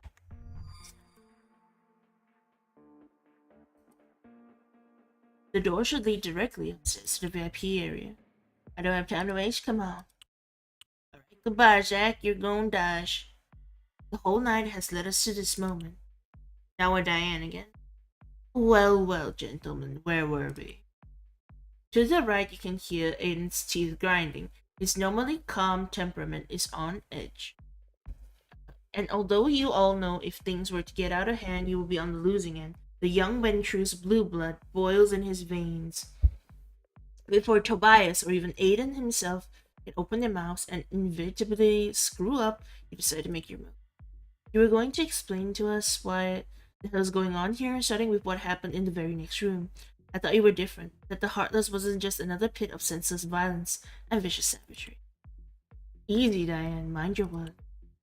Before you, Jackson Cunningham, anarchist regent of the Heartless, makes himself comfortable in his armchair, enjoying each and every one of your words with a crooked smile on his ugly mouth. His appearance, very typical of the punks of the 80s, seems today almost a caricature, and yet he looks in his element. Behind him, two other thugs are dressed in similar regalia dominate the exit, all kindred, all brouhaha. No need to be so ungrateful, you little bitch. It was a gift. Can't you accept it with your characteristic grace and dignity? Tobias, raising a hand, points at Jackson with a threatening gesture. You don't know. To rabble. Squinting. Oh? Tobias, you idiot! You think I haven't done my homework, choir boy? His voice slowly begins to gain volume. I know very well who you are. I know exactly who are your sires, who is your shadow, who you can and cannot do. But it seems to me that you are the ones who do not understand who I am. His eyes, wide open, revealing the entirety of his iris. The dialogue sure is something. They're speaking in vampire. I'm Jackson Fledging Cunningham. His voice, slightly higher pitched than one would expect, is still capable of shaking the walls. His anger is genuine. If there was a baron in this rotten crap town, it would be me, and that's why you're here today, fledged dolls, to negotiate, or are you not? I believe that negotiate is something. Throwing his head back, Jackson loads a bloody foam and spits it against the ground. What?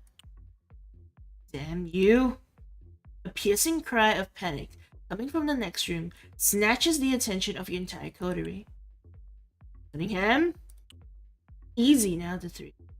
We're dealing with important things here. Fudging important, I dare say. You know the conditions. I, the princeling, sent me a letter. A fudging letter. Princeling? Aiden, please. Have you seen the conditions on stuff? I have. Do they seem fair to you? You have no other choice. Careful now. Jackson, turning to his bodyguards, lets out a shrill, unpleasant laugh. I guess not, pussy. And yet, I refuse.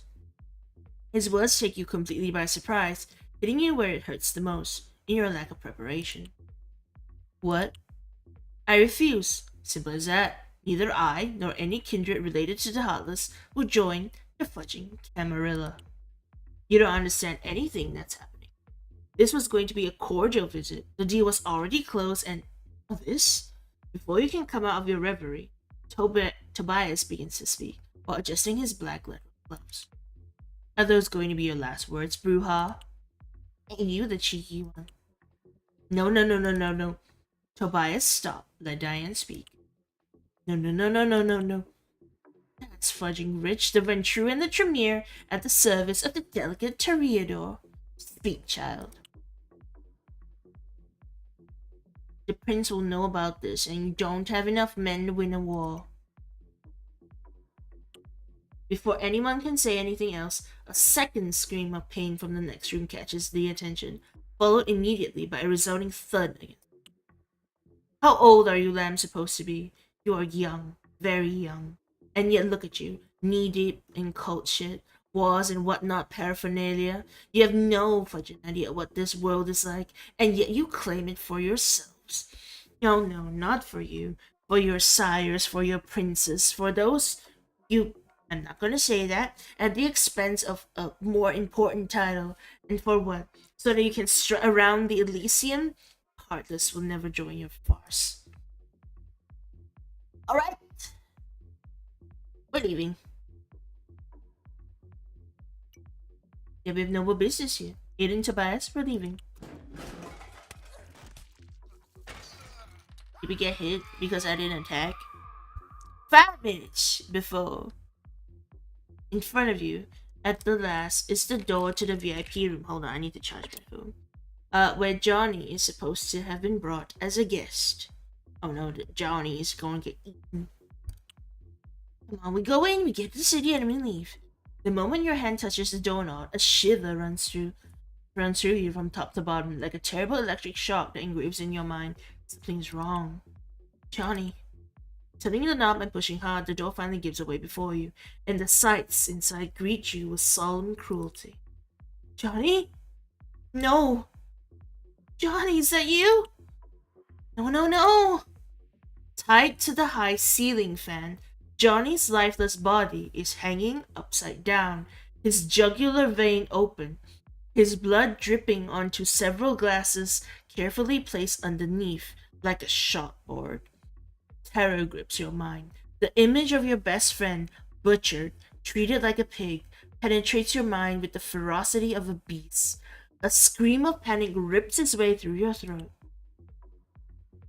Johnny, oh Johnny! Bursting into tears, you approach Johnny's body. Rigor mortis has left his face forever etched with a grimace of absolute dread. You didn't deserve this. No, never. The shot glasses, filled to the top with blood, spread out before you like a cruel field of flowers.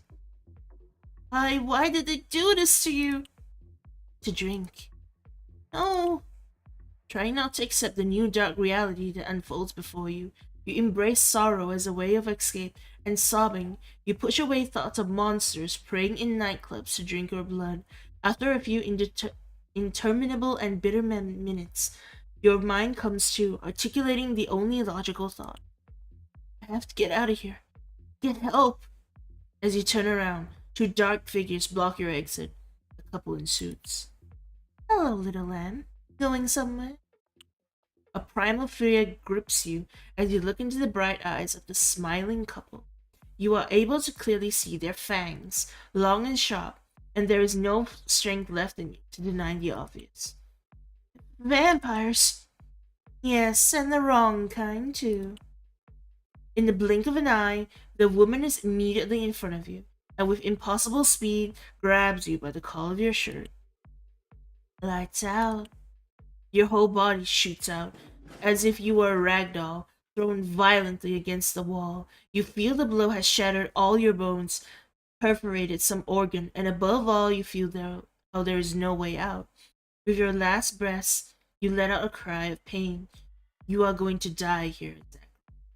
Before your consciousness finishes fading away in the cloud of pain, you see how the man pulls out a cell phone, and holding it up to his face, he says, "We are in position. Commence operation 𝑳𝒊𝒏𝒌𝒔. Okay. We're dying again. When you come to, waves of pain run through your body. The assailants hit you in the head with something extremely hard, and you feel the blood ooze flowing down your temples. After a couple seconds, you realize what's around you. Jackson's office, turned into a full-blown battlefield. Turning quickly to where your companions were, the reality shocks you, leaving you completely frozen. Aiden. Tobias. Slowly getting up, the whole world is spinning around you. The pain is indescribable, and you know that if you don't feed, you will die, just like everyone else around you. Everyone's bones!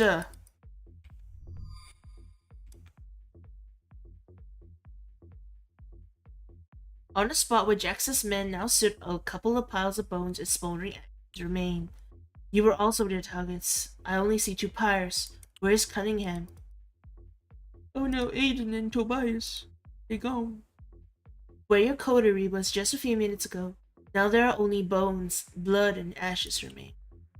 Aiden, Tobias, no. You would cry if you could, but the little vitae left in your body is the only thing that separates you from death. I never told you, but thank you. Thank you for everything. Saying goodbye was never your strong suit, but having to say goodbye to someone immortal is even more complicated. I swear, I will avenge you.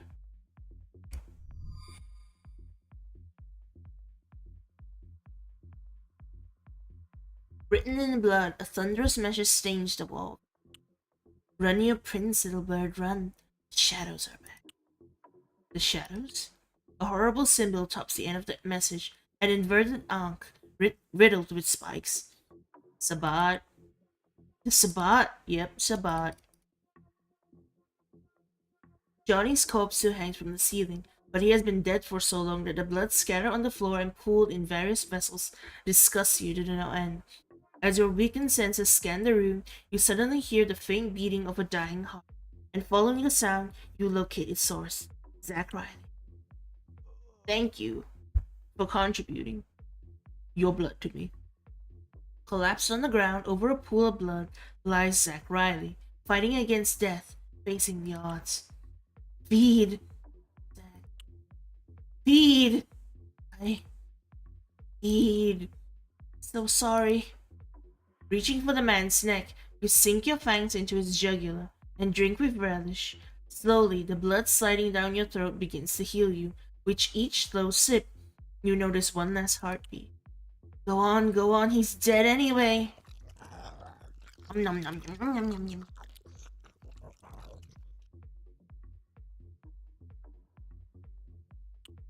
But you stop. Your body asks for more. The beast craves for more, and yet you stop.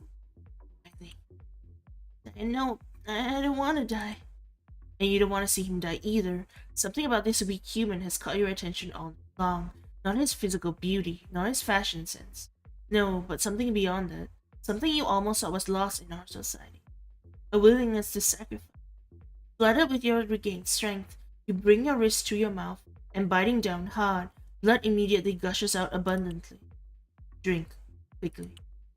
With your slender wrist over his mouth, Zach slowly drinks the sweet vitae, slowly at first, faster and faster, until it's enough. We're making a goal! Giving a tug, you separate your arm from the man, who, still drenched in sweat and blood, begins to heal, the effect of the vampiric blood coursing through his veins. You too. There is no time for explanations. The answer is yes, yes and no. Come with me, and when we get out of here we can talk. Go with you.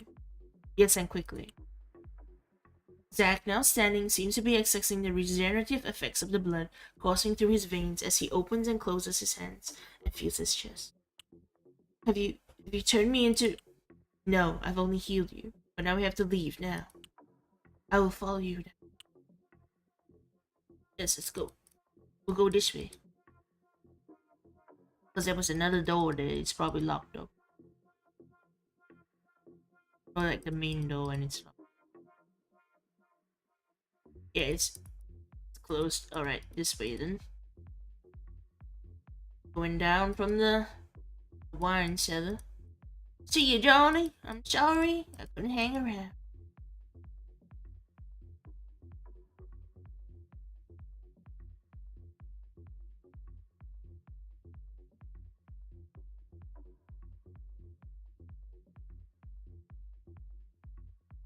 Anything here?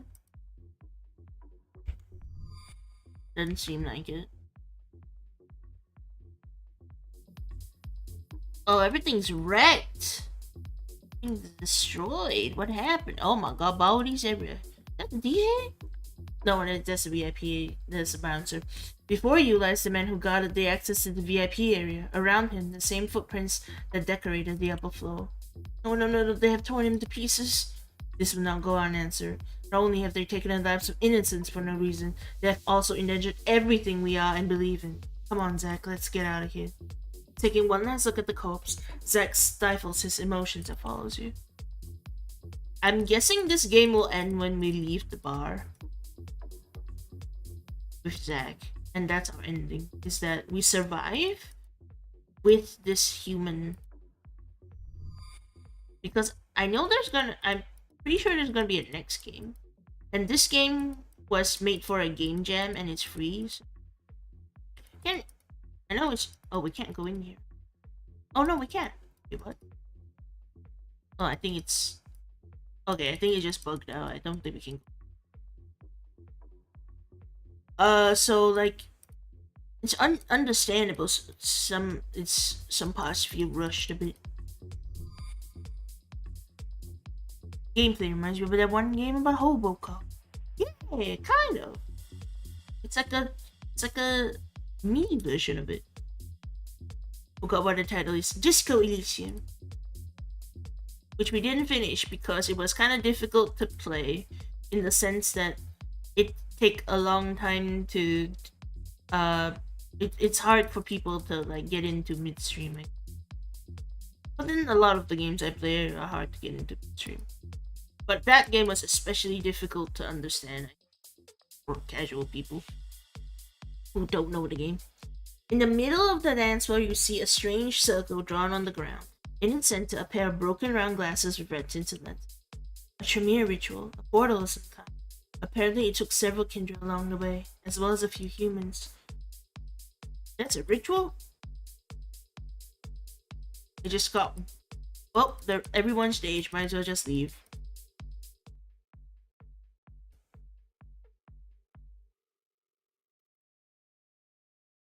When you finally set foot outside the Heartless, where the carnage took place, the cold rain greets you mercilessly. Diane, panting, we have to get help. Call the police. Don't worry, they'll be around, but they're not gonna help us as much as others. I'm so sorry, Zach. I really am, but you're coming with me. Suddenly, Zach's breathing becomes even more irregular. Oh, why are you sorry? Because your life, as you knew it, comes to an end tonight, and it's all my fault. But I would have died without your help, and now you wouldn't be involved in any of this. There are nights when I really wish I had nothing to do with any of this, but biting your lip, you stifle those useless feelings that you've been clutching in your chest since you were human. We have to go back to my sire, Gabriel. He'll know what to do next. Your sire. Yes, he is the one who turned me. My father, if you want to hear it in closer terms. We have to go now. I'll follow you. Zach, really, this is going to be very hard to hear. But you can't go back to your old life. Do you understand me? No, I don't understand you, but I will follow you to death. You know it's not real. You know it's the effect of your 𝑳𝒊𝒏𝒌𝒔 coursing through its veins. And you know that when it wears off, he'll try to abandon you, like so many others. And yet you can't help a painful smile. Cursed be the dreams and the hopes. Cursed be all those who try to destroy them likewise. Aiden, Tobias. With one last thought, you approach Zach, and placing a kiss on his lips, you whisper in his ear, "Let's go now." And leaning on each other, they made their way towards the end of the night, in search of Gabriel, 𝑳𝒊𝒏𝒌𝒔, and Diane's sire. Hello, Capricorn. Oh, wait. There's more? I thought it was ending. Hello, Capricorn. Welcome. Welcome, Capricorn. And so it begins. Thus it ends. I think we are talking about very different things. You don't think? You know. Maybe. Tell me, old friend, are they really so different? Of course, the rook will fall, no doubt. But it is the pawn that will really show the quality of the game. Any chance that the pawn will find its true side? That's something he won't even be able to decide for himself. It's getting late, the sun will be up soon. And good luck, Abyss Walker. I'm sure we'll see you in the future, if not as allies. If not as allies, you won't see us coming better. Oh my god, that's loud. Hold on. Ow, my ears. My ears. And that was Vampire the Masquerade Heartless Lullaby. Ow, my ears. Yeah, I reduced it, but ow, my ears. Will that pop out of my headphones? I'm sorry. I'm sorry about that. Back to overlay. Okay. Okay, friendly music this time. Friendly music. We're back. We finished the game. It didn't take 1 hour. Wait, did it take 1 hour? Wait, we started at 8:30. I wanted. Oh, it's been 2 hours. It's 2 hours. So like an hour and a half. So it's a decent amount of time. It's a lot, and I did a lot of investigating. Top yolks. Top yolks. Yoko's still topping the yolks farm. But yeah, unfortunately, it's a short game. It's just a short little game. I think tomorrow's game is gonna be a bit longer. I think it's like 3 hours to finish Arctic eggs.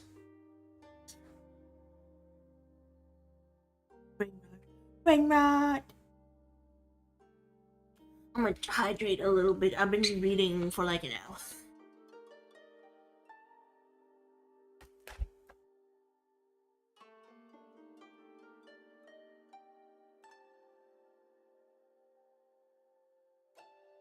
I brought it 53%. Nice.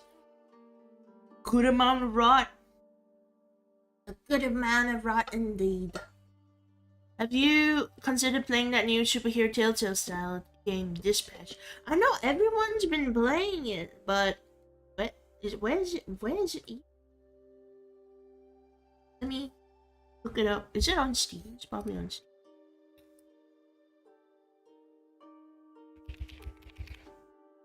Oh, it is on Steam. It's not that expensive. I'm surprised. It's not that expensive for like, isn't it like 6 episodes or something? Game is complete. Damn.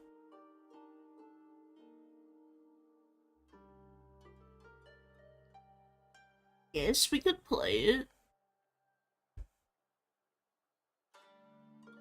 8 episodes in total. Alright. Oh, but I was gonna play Detroit next month. Wait a minute. Wait a minute. Jacksepticeye is in it? Jacksepticeye? And Moist Critical is in it? What? Immediately latch onto the YouTubers. Oh my god! Both of them. Okay, I'll play. I'll play it eventually.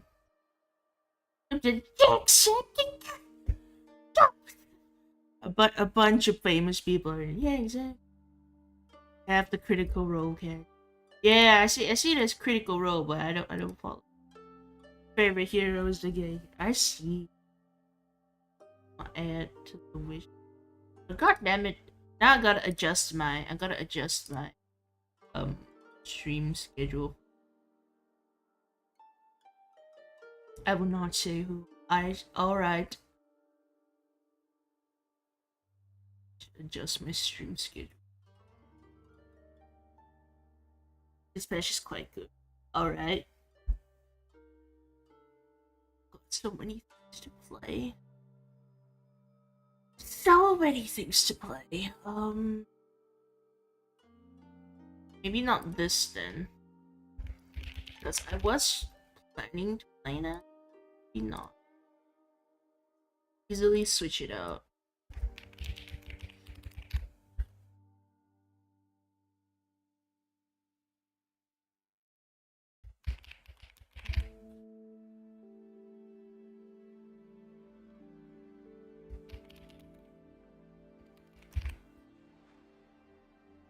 But on Tuesday still.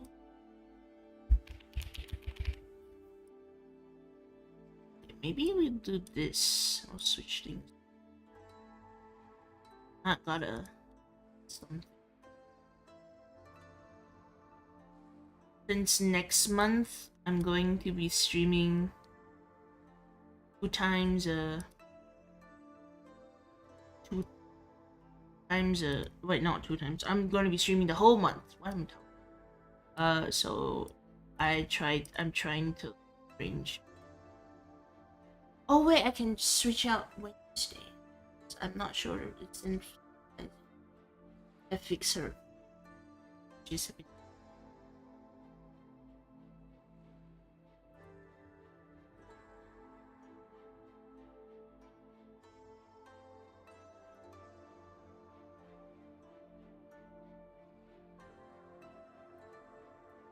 but have a nice day. Alright, see you, game player. Thank you for... You're playing Tekken? I see.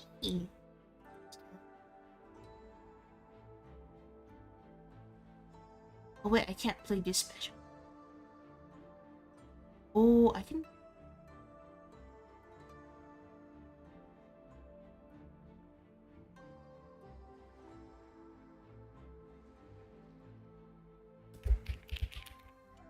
If only I could win against other players. I mean PvP. I don't play.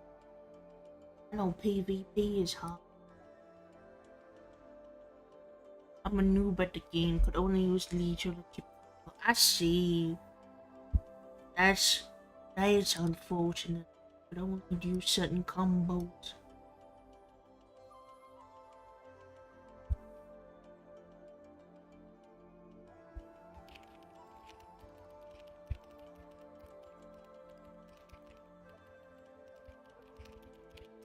Type. I'm not sure if you can hear it since the noise cancellation is up. Noise suppression.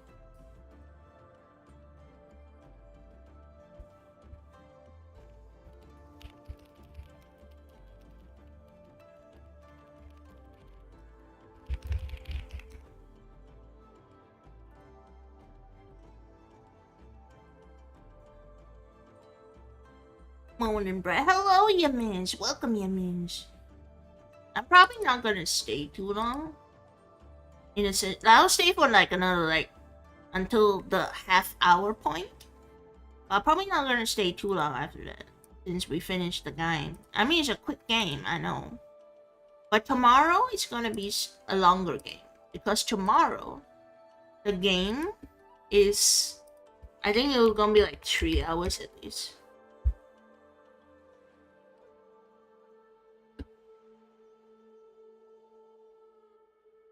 𝒖💔💄💄. Tomorrow, I'm playing 𝒖💔💄💄. I don't know, and apparently it's very surreal. Or at least 2 hours. I see a lot of people finish at 2 hours. Actually, maybe 2 or 3 hours, the game, for tomorrow.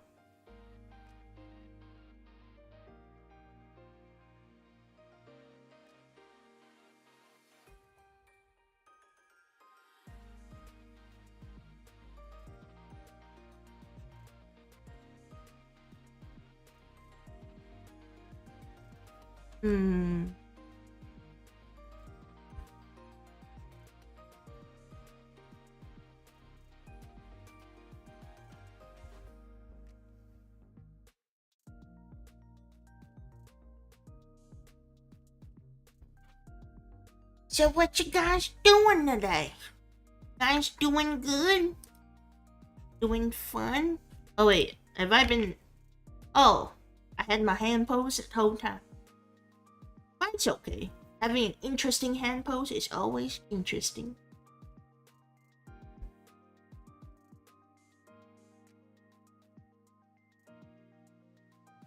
Evan?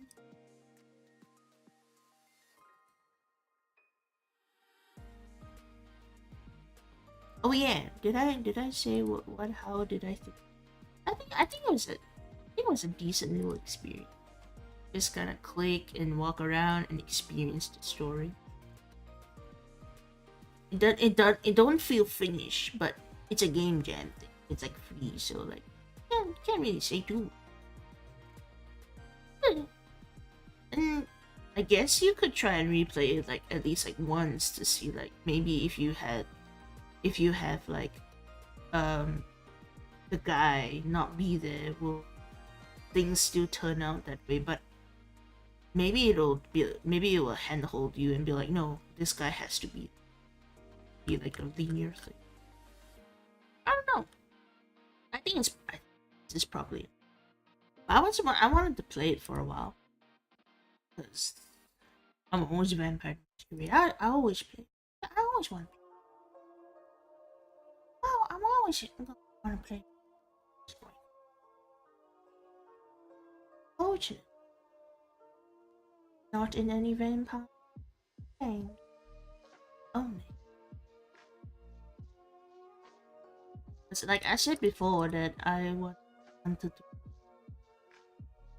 like there's apparently games that people run where like you pay to play every session, but unfortunately because everything's like all the American times are in the middle of the night for me.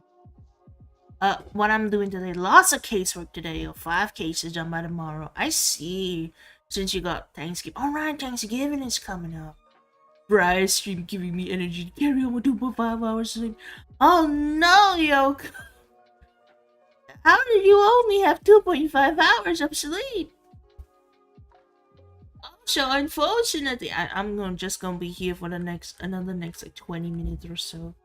Probably gonna because if I keep going, it's just gonna end up being a yap stream. So I'm just gonna yap for 20 minutes or so. But we will raid. We'll raid to probably Rika. She's playing Undertale. I've already figured out who to raid. Yeah, locked on. Also, I need to. Sorry. I just talked too fast and then I swallowed saliva the wrong. Now I have to drink.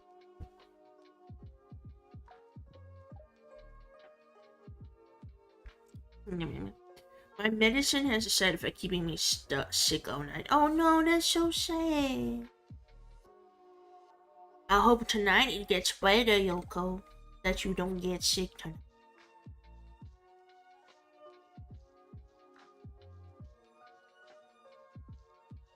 Being sick is no bueno at all.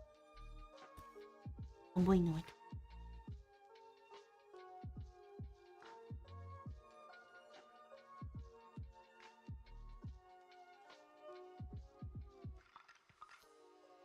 It only happens at one in. Oh, I see. It picks the funniest. It depicts the funniest times and the strangers of times. Strangers of things. Very funny. I guess I might as well just take a look at Steam. It's Black Friday sale, even though like, I've already taken a look at, especially for things on my wish list. Right? Oh, actually, is there anything? Sale. Large sale. Oh, now it's cold. Now you're cold. Right, I'm complaining about my air conditioning because earlier it wasn't cold and now it's cold and now it's too cold. Your last thing though, pay D&D TTRPG is really good. GMP will for something anyone can show up. Downside is so expensive. And it's true. I was also thinking that I probably couldn't commit because also the exchange rate, because USD is like four times higher than ringgit. So imagine like even if they charge like $10, it's gonna be like 40 to 50 ringgit. So that's like 4 to 5 meals instead of like the one meal. I like to explain currencies with meals because I feel like that's more tangible. It'd be like, oh, because like if the currency can be a certain way, but if you explain it like, oh, I can actually buy this much meals, and then people be like, oh no, that's not good. That'll cost you this many meals. But yeah, and also, times just don't work. Check your local library, see if the game's running. There's a flyer you can. Unfortunately, it is Asia. I don't think they run these kind of things. Especially Vampire the Masquerade. I know D&D is pretty popular, but I don't think this. I'm in a very small town, and I don't think this very small town. But I'm going back home. Has like Vampire the Masquerade stuff or D&D stuff. It barely has like a Pokemon store. And the Pokemon store doesn't even like the card store doesn't even sell like Magic the Gathering stuff. It's literally just Pokemon. and maybe Vanguard and stuff like that. Still have those. I'm not sure. They might have more anime-centric ones, but I don't think they have Magic the Gathering. They just have mostly Pokemon. So it's like that small of a town, you know? That's terrible. Yes, I have been in a very small town for the past year. And yeah, also Vampire the Masquerade is not very popular in Asia. Like, you could probably find it in like the capital. Like, maybe some games are being run in like the... That's what I think. But like in individual cities, there probably won't be like a presence. So that's why so I was thinking, oh, if only I could play. But at the same time, I think if I play one, I probably wouldn't play very well. Because like, if people tell me how to role, I'll be like, I don't know how to roleplay. I can make voices, but I don't think I can know how to. Even though like I tried to roleplay as like when I was young, not when I was younger. I meant more like when I was when I was in the teenager. I was in the teenager roleplay. Just type out roleplay posts and stuff. I don't think that's but even if you type out roleplay posts, you get it's different from on the spot. Everyone knows how to role. I meant it more like stay in character, like stay in character and think about things to say because when there was one point where I forgot somebody ran a game. I forgot what game it was, and so and then I was in the game with Abufo, and then the DM was like, you want to describe how you do this thing, and I was like, and I gave the most like generic answer, and Abufo called me out like, you could have called me out like you just gave like the most like basically like, you know how you write like this the dark and stormy night, so basically something like that. I gave a answer that's something like that, and Abufo called me out like damn, you just gave the most generic answer you could have given. So like I don't think I know I can do like good staying in character role playing this kind of thing. Oh my god, Felcy, good morning? Batman? Good morning? Also, Mayor Trumpet, you woke up! I just realized you woke up! You're awake. You're in the waking world.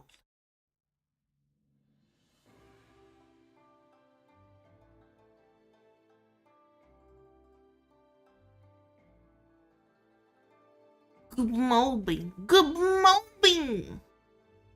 There was thunder and lightning. There was also a bit of rain here. But not thunder, no lightning. There was a lot of wind though. Oh.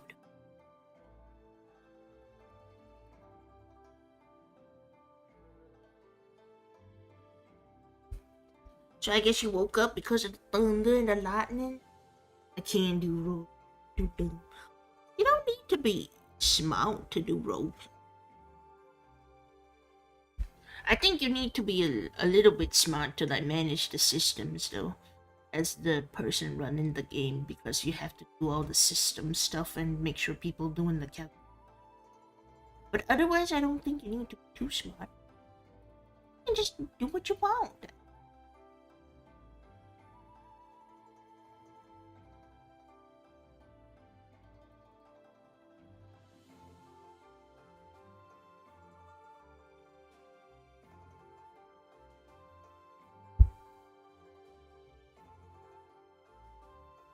Need rocket science. Why would we need rocket science? We're not flying rockets. Not doing that.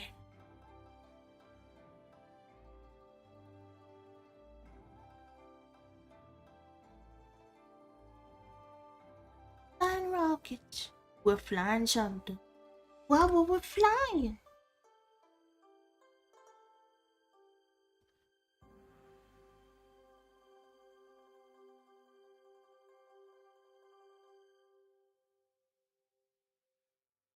Everyone can roleplay. It's an acquired skill. Yeah, improv ain't easy at all. I don't think I will be good at it. I mean, I could still try, but I don't.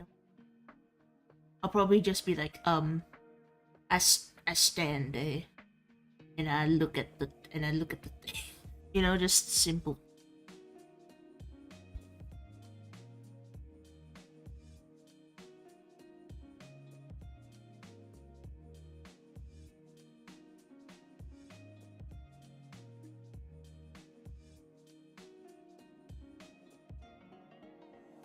Probably drink some more water. I think after the stream, maybe I'll just go take a nap because I woke up at like. I think I woke up at 7.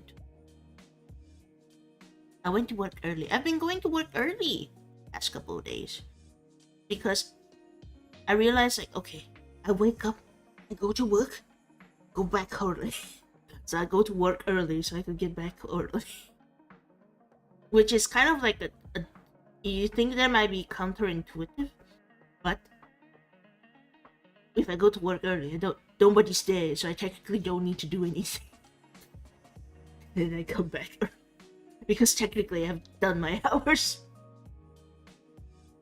You can roleplay as a dude that has taken his meds. Are you sick? Are you sick? Even a simple roleplay gets your feeling intentional better than the T-pose plays. What are T-pose plays?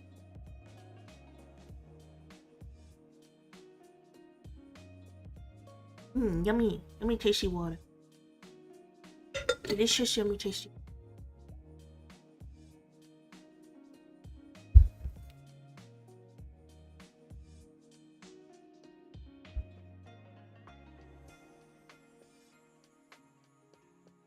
Players who don't interact with the world just T-pose as characters when social. I see. That's what they call. I had a player like that when I ran a game. I ran a Vampire the Masquerade game as well. I don't think it's very canon, so whatever. In general, whatever I did, but I basically had a friend. I had a bunch of friends join. And then most of them didn't understand what was going on because they're new to Vampire the Masquerade. And then one of them just didn't do anything at all. And even if we encouraged, we even had gave him like a little solo adventure where he get to do things by himself. In case we thought like it was a group thing, like is it because like people were overpowering him? But no, he just didn't do anything.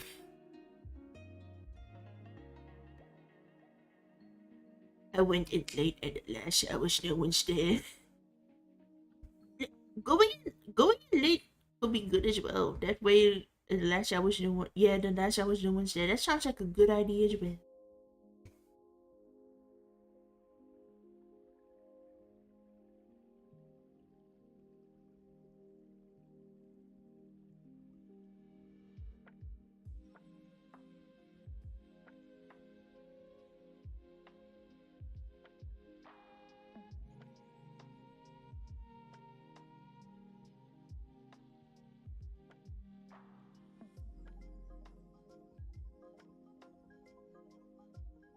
I went to a roleplay from decades ago. I fumbled hard. I had no idea what to say. Just like, yeah. Roleplay forums were a thing. I think they're still a thing, but they're more niche. I think back then there used to be like a lot more. Felt more generic. Why did I say general? Such a weird way. General? I have no idea what I'm doing. I think I'm just a little tired. Because I haven't been. Because going to work early, coming back, doing some stuff. Last few days, just not really coming on. Playing Vermintide stuff. There's a lot of them. Yeah, there's a lot of them. Everyone do the role play. I feel like you definitely have to be in the right creative to truly enjoy. Yeah, you have to get an interest. I guess if you don't have an interest, you won't wanna participate. And I guess maybe that was the case, that the friends felt obligated to come. But then again, they kept showing up, so I don't understand. Like, if they didn't want to listen, I guess they wanted to play, and or maybe they wanted to feel included. But yeah, I don't know. I don't. It was just Vampire the Masquerade. But yeah, I also felt like it was very difficult for me at the time to come up with ideas at the same time. Because I wasn't a very like idea sort of person. I think I'm better now, like I can come up with a lot more. Maybe I'm not sure on the fly if I can come up with ideas, but at that time, like if you asked me to come up with any ideas, I couldn't come up with any. Because that was before and you might think like, but you ran a game, and it's like you don't understand. To run that game, I had to prepare months in advance. I wrote down every single description I had to utter. I wrote the entire document of that game is like basically a novel's length. And I basically had points where I wrote everything down, and then there were points where like, okay, they can either do this and this, and I write down both scenarios, and that's why it's like a novel. It's basically like a choose your own adventure book, but in roleplay form. You over prepared. I write down vague direction. I want to lead my players to plan, and this needs.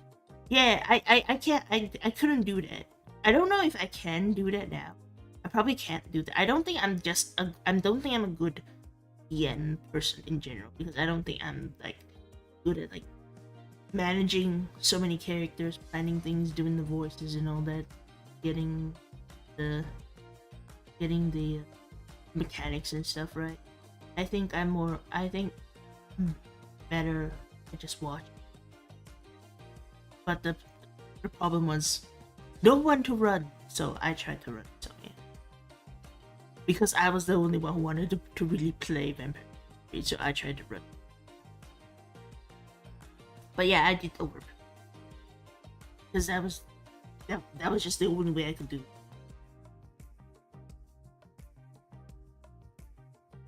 it. Ooh, big yawn, big yawn.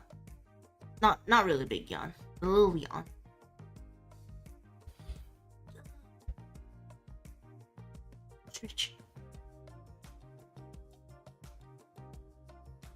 Example, party gets to Grandsville. Players A sisters that with names with the dads where about fallen fortresses. See, so it's some kind of outline, I guess. And just somehow lasts me 2 sessions. Nice. Yeah, I can't do that. I could, cause like I actually that time I just couldn't come up with ideas at all. There's no art.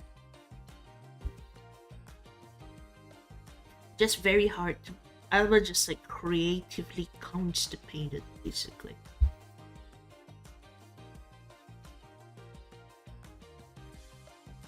My phone connection failed. You were on your phone? That's no. 𝑧𝒕𝒓𝒆𝒂𝒏𝒄. Also, almost 30. It's all comfortable and experiences newer GMs. I see. I don't know. I think it's just a. I don't think it's just a G, like being inexperienced. I think at that point I was just literally just creative constipated. Like I just wasn't used to writing and everything, because like I used to write a lot, and then I took like a long break. 5 something years maybe. Then I slowly started to write again.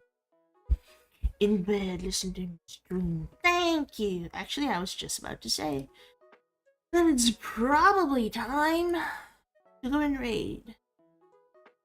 Ooh, feel a little tired because I've been waking up pretty early for stream. Not stream. Let me see. I think I'm reading still. That's who I was. Here we go. 𝒂𝒐𝒏𝒂𝒎💄. And she's playing Undertale. She's moithering everyone.